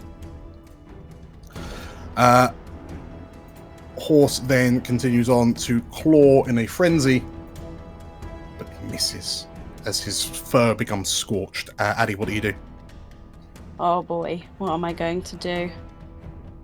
I can't leave combat without taking an attack of opportunity, can I? You can disengage as an action. Okay, yeah, I'm going to disengage as an action. Mm-hmm. And then I'm going to still make my way up to Coroloro's cocoon. Mm-hmm. I'm going to shout back to Bear, Horse the bear. Please, hang on, friend. And I'm just going to place a hand on the cocoon, and my detect poison and disease should still be active. Yep, correct. You'll need to roll a concentration check, actually. Okay. Real quick for... Concentration, is that? Just a con save. And it Constitution. DC 10. Okay, Ooh. you pass. Whoa. You pass. So yeah, you stagger up and you can feel the presence of this magical poison much stronger. It's almost offensive how strong it radiates out towards you. Can I pinpoint it within the cocoon, or is it just the whole cocoon? As you get closer, you almost see it. You're almost sensing like a shape of a smallish wooden, almost like a small woodland creature, like fox size in shape. But no, like, is that where the poison is coming from? Yeah. Okay, alright. It's almost like a silhouette. Alright, as a bonus action, I cast Shillelagh on my spear. Okay. Yakov approaches and, drawing a machete-like weapon, plunges it into Horse's back. And Horse lets out a roar as he collapses to the ground. Atrach slowly approaches you, shaking his head. This could have gone so differently, Dryadia. As he reaches out to you with a flaming hand. For the record, he does 26 damage to you. Ooh. And you drop into unconsciousness. That I do. Kagekna, on your turn, I'll do this for you, just to make it easy. Kagekna has to dash 100 feet away. Oh god. As the fear kicks in. And you still have line of sight to the creatures, so the fear is still in effect. Milia. I can't do anything. So I have to make my wisdom save for against hold person. Correct. Before you do, Look how all of your friends have abandoned you, Milia. Just ask. This was the best. You just need to ask. This is for the best. 19. okay, you break free of the whole person. Yep. On their turn, the 3 Tamari descend upon you and make 1 claw attack. 22 Hits. for 10 damage. One of the Tamari slashes at you with its pincer-like claw. You feel an intense burning, and there's this kind of thick, green, viscous kind of pus that's left in the wound. It then rears, it opens its maw.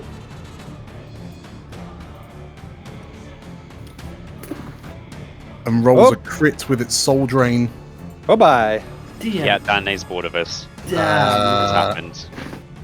For it's 8, it's 20 damage because I didn't roll the crit button. I'm down. As the Tamari collapses on you, and you feel this circular maw latch onto your back, and you feel your essence drop as your charisma is drained by 2, as your world goes black. Just us. This is for the best. I'm sorry, Comstock. I made a liar out of you. Sad. Comstock. You stand opposite Carla, and you notice that her face is a mess of crystallized, blue and purple crystallized flesh, punctuated by 2 glowing eyes. 2 glowing crystalline eyes. It's reminiscent of Galena's hand, and there's a slight crunching as Carla frowns at you. You said that he saved you, but it's because of his war that we end up where we were anyway. We've literally sided with the person who has made you what you are. It wasn't the world, it was him. It's not his war, so more than it is ours, Comstock. Hang on. It's not his war any more than it's ours, Comstock. This is the fault of gods, and the blood is shed by mortals like us. You think I defend the gods? I hate the gods for everything they've done. I look to the thunder now, and I see lightning. I look to elsewhere. That is what saved us. Elsewhere. It stopped the war of the gods. You've turned your back on the great beast that saved us. He's about to kill one.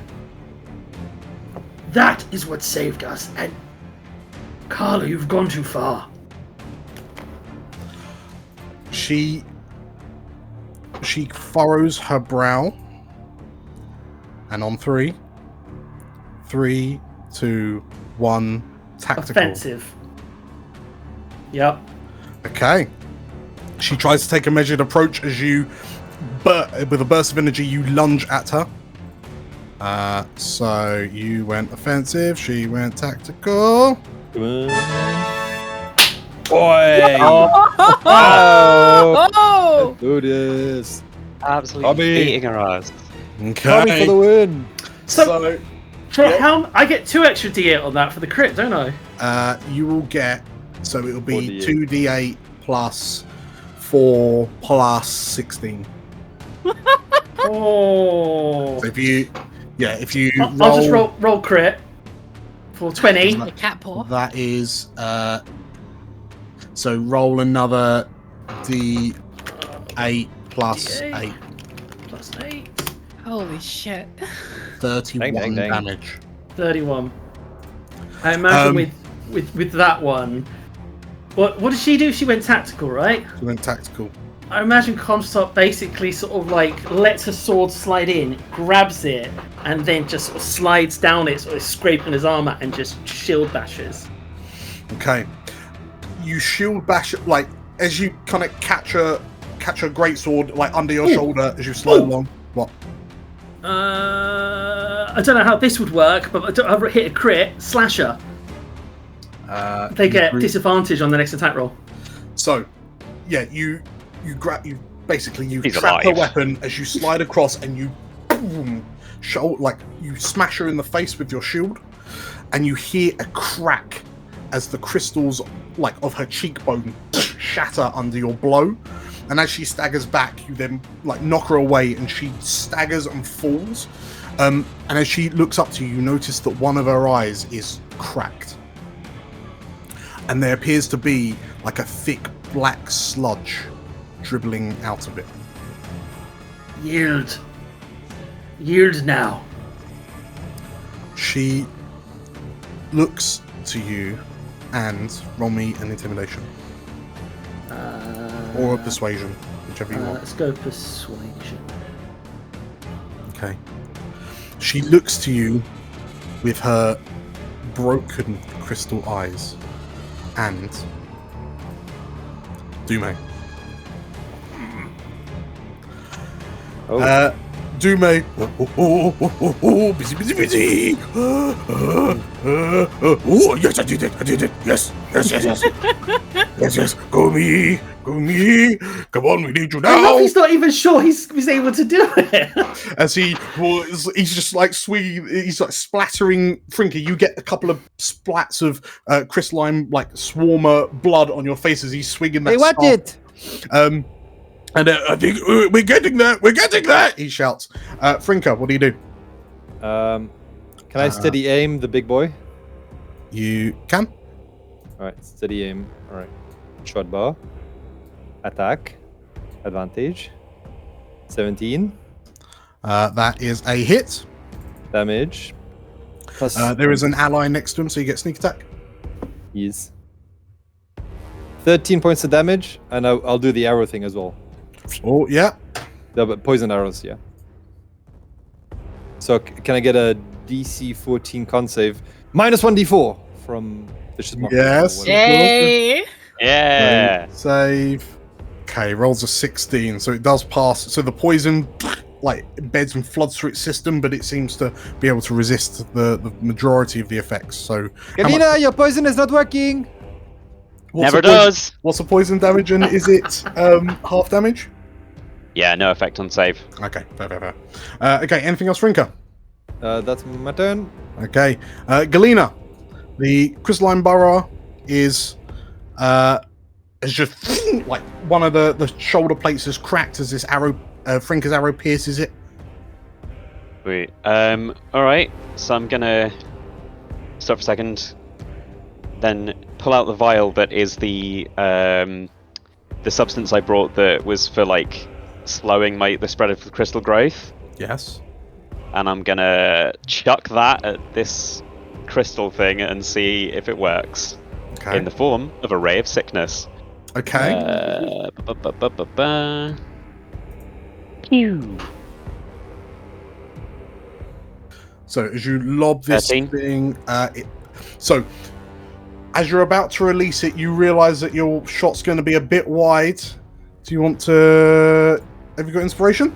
I already used it, Dan. Long gone. No. Okay.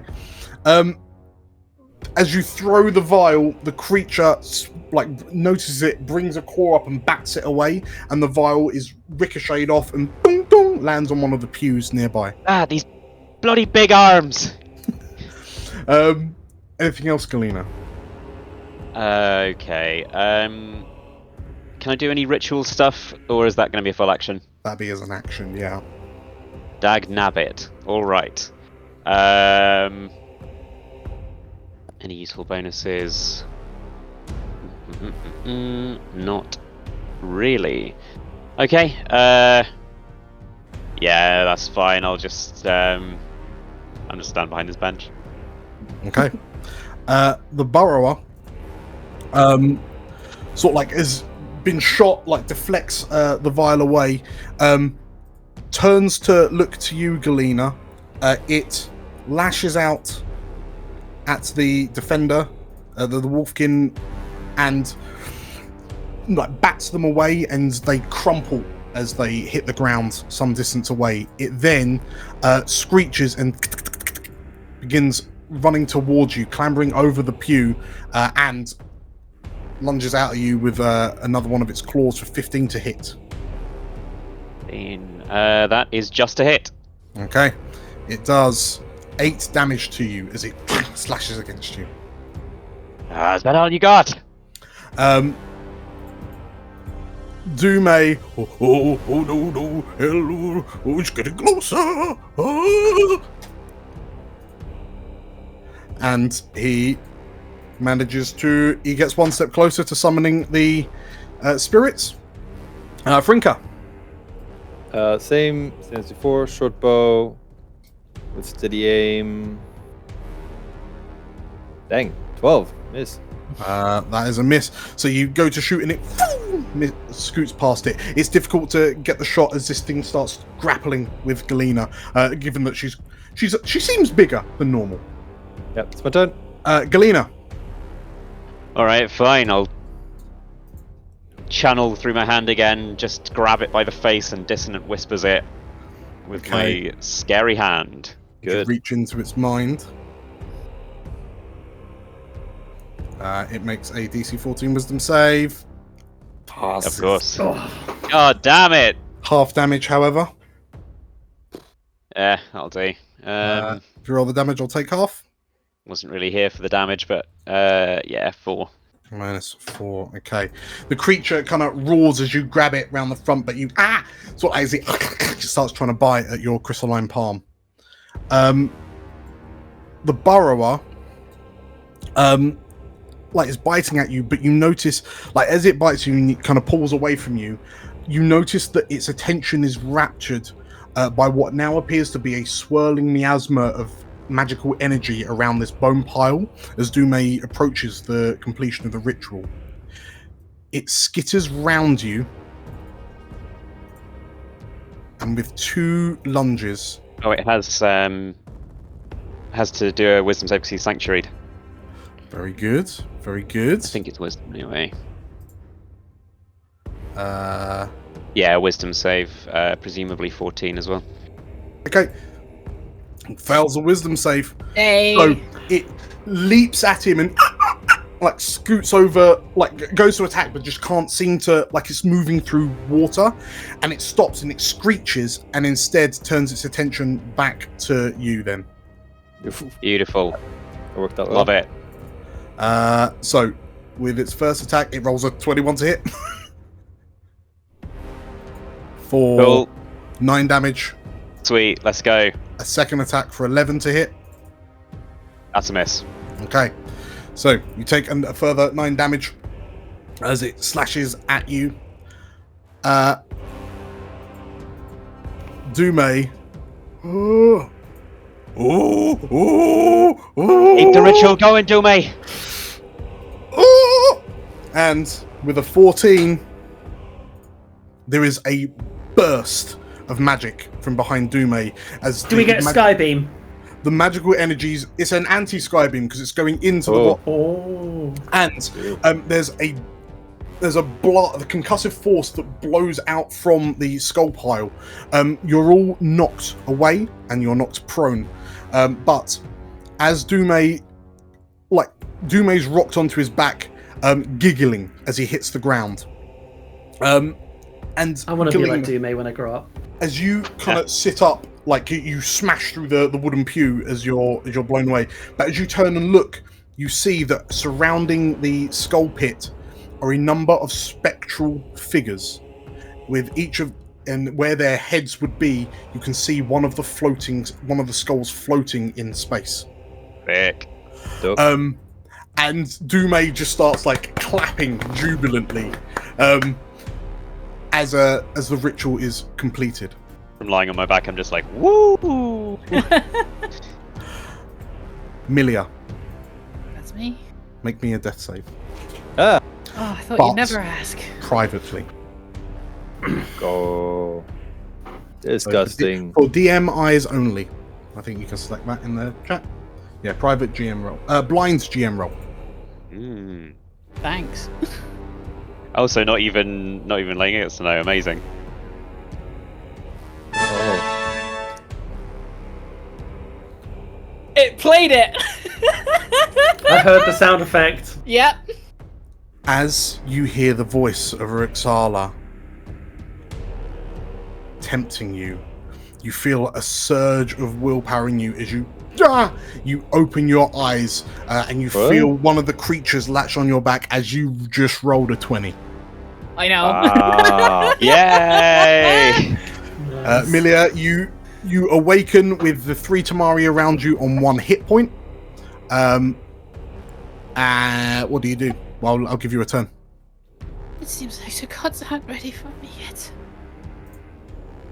Shield of Faith on myself. Mm-hmm. Okay, so you like envelop yourself in a glowing light. As you do, it forces the Tamari that's on your back off of your back. And as you kind of push yourself up to look around, you hear, What now? I can give you the tools to survive. I would rather die.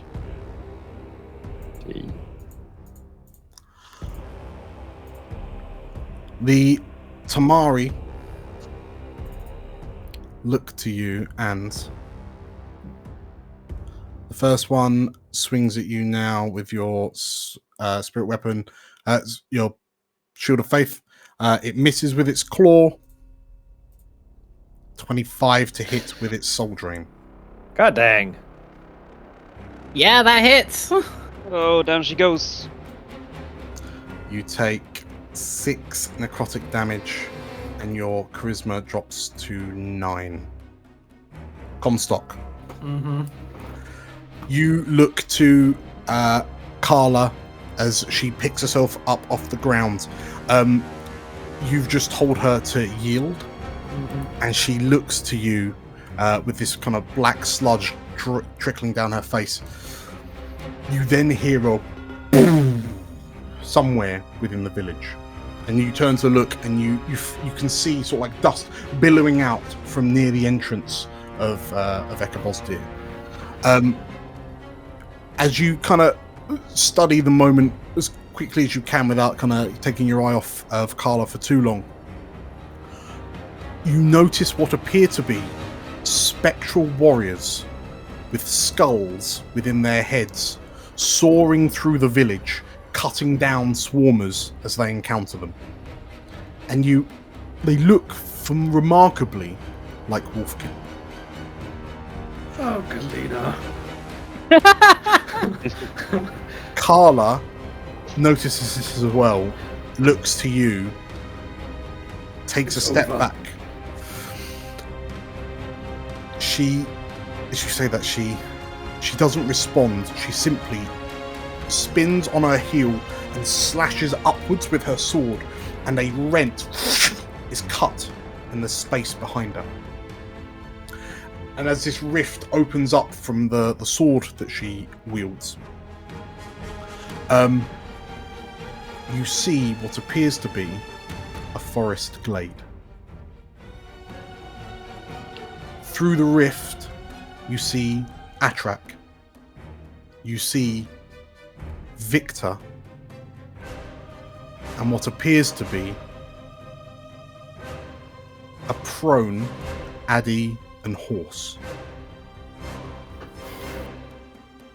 And Carla looks to you, and it's only just begun, Comstock. You're right. If it's all right, Comstock wants to tackle her through the portal. Roll me an initiative check. Roll me initiative. So basically just dex. Yeah. 14. Let's go, go! Comstock. Okay.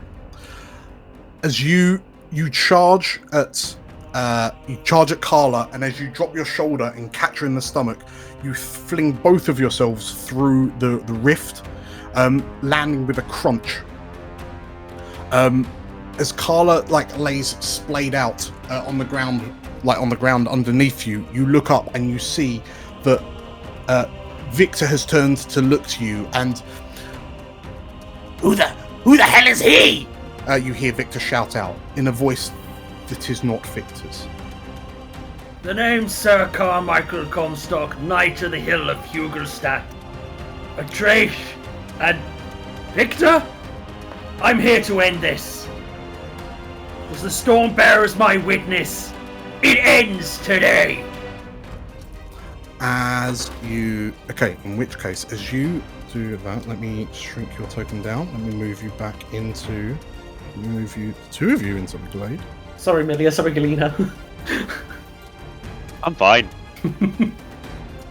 I mean, yeah, there's a huge, swarm of evil undead creatures. Comstock knows you're okay. Okay, so you go bundling through. Let's put you there. And you notice that you're stood in the shadow of a large tree with what appears to be this large pulsating, what appears to be a gaping wound. Like the tree's been split. And in Atrach's hand, he holds what appears to be an unconscious fox-like creature.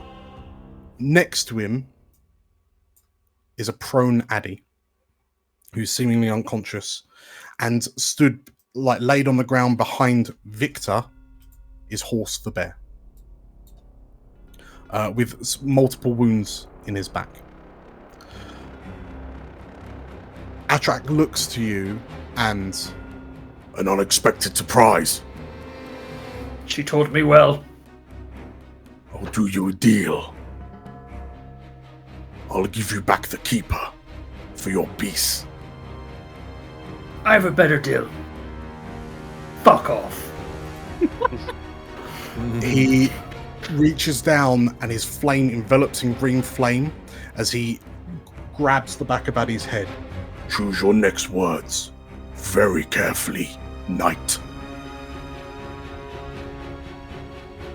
And you hear Carla whisper to you, he'll do anything.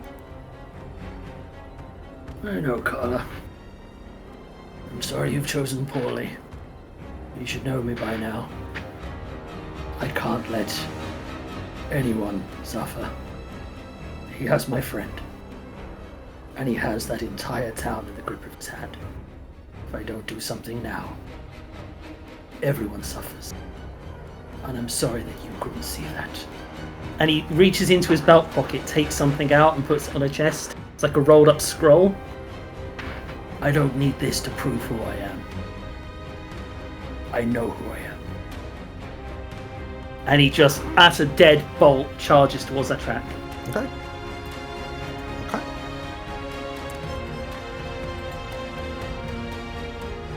I need... mainly just Comstock. Just need roll initiative, sorry. Mm-hmm. Yep, sorry, the initiative racket closed on me. There we go. Okay. As you get up and sprint towards Atrach, as a readied action, he squeezes. Oh, fuck. Eh? Addy. Yep. Blind GM roll. Okay. Roll me a death save. Okay. Oh, All right. Christ. Okay. Oh my gosh. Where's Roll death well. save on this thing? The death Again! save. Oh, there we go. I got it. Right, So, blind GM roll. Okay. Comstock, as you run forward towards Atrach, what do you do?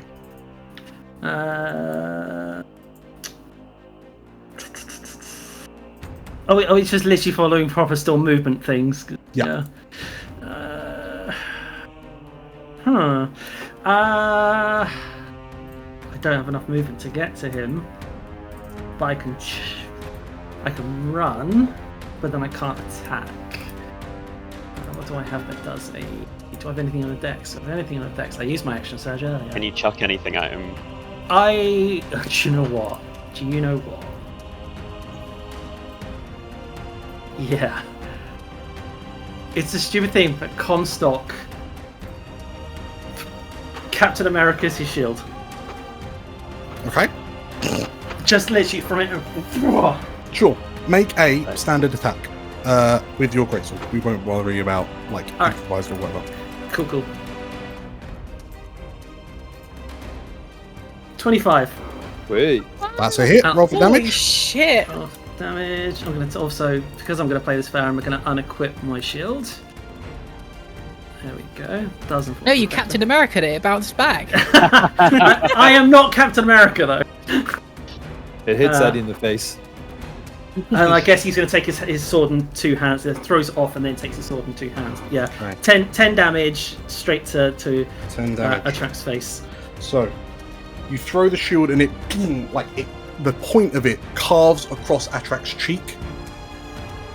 My heart is going like As he roars, like he's rocked back and he drops Addy, who slumps to the ground. And he looks to you, and next up fundamentally Yakov waits, and then on Atrach's turn, he staggers back. His hand illuminates with draconic runes as he casts a spell, and you watch as Atrach, Yakov, Carla, and Korlaro disappear in a flash of light. And you find yourself with a prone Addy and a prone bear. Comstock, at that point, scurries to Addy. Dryadia! Dryadia! And he manages to scoop up, got like, Dryady, come on! As you heft up the keeper, her head feels heavy. And as her head rolls over to you, you realise her eyes are glassy and her neck is broken. Dryadia, come on, no. You're stronger than this, you're better than this, come on! Dryadia rolled a 3 on her death save and took 2 further failed saves when he attacked her. Fuck. Dryadia is dead. Oh no! Shit. Comstock looks at Sky, come on! Like, she didn't deserve this, come on! All she wanted to do was see you. She wanted to feel you. She wanted to be part of this world. You'd do anything for me. Give me this. As you shout that, and droplets of rain begin to fall down from the foliage overhead, and you look up to the tree in front of you, split open like a burst womb. We'll call it there. Fuck! Oh, fuck! Shit. What about Horse and Bear though? Ooh. Not a player, not a leveled class. Doesn't get death God, I saves. got fucking indigestion. You got indigestion, I'm dead!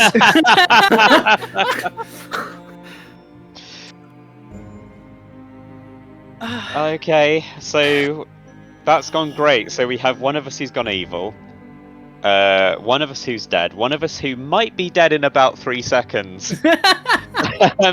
All right, Galena and Comstock, let's go. Yeah, Comstock we're with his going. trauma. We're going fucking John Wick on Elsewhere.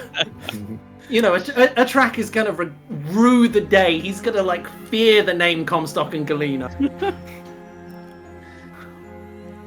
Commiserations on completing episode 14. Fuck you!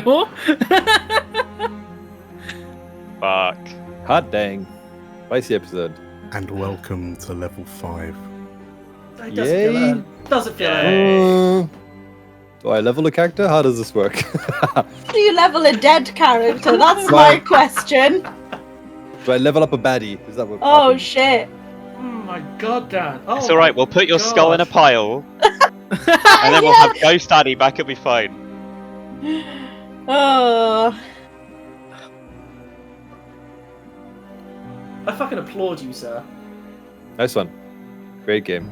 Great game. If you enjoyed this episode, make sure to hit the like button and How we should make a track pay. post your eulogies in the comments below. Oh my god. We release content like this very, very regularly. So if you want to see some more, make sure to subscribe and hit the bell icon for notifications of when we release new content. I was going to say usually it's less depressing, but I'm not actually sure.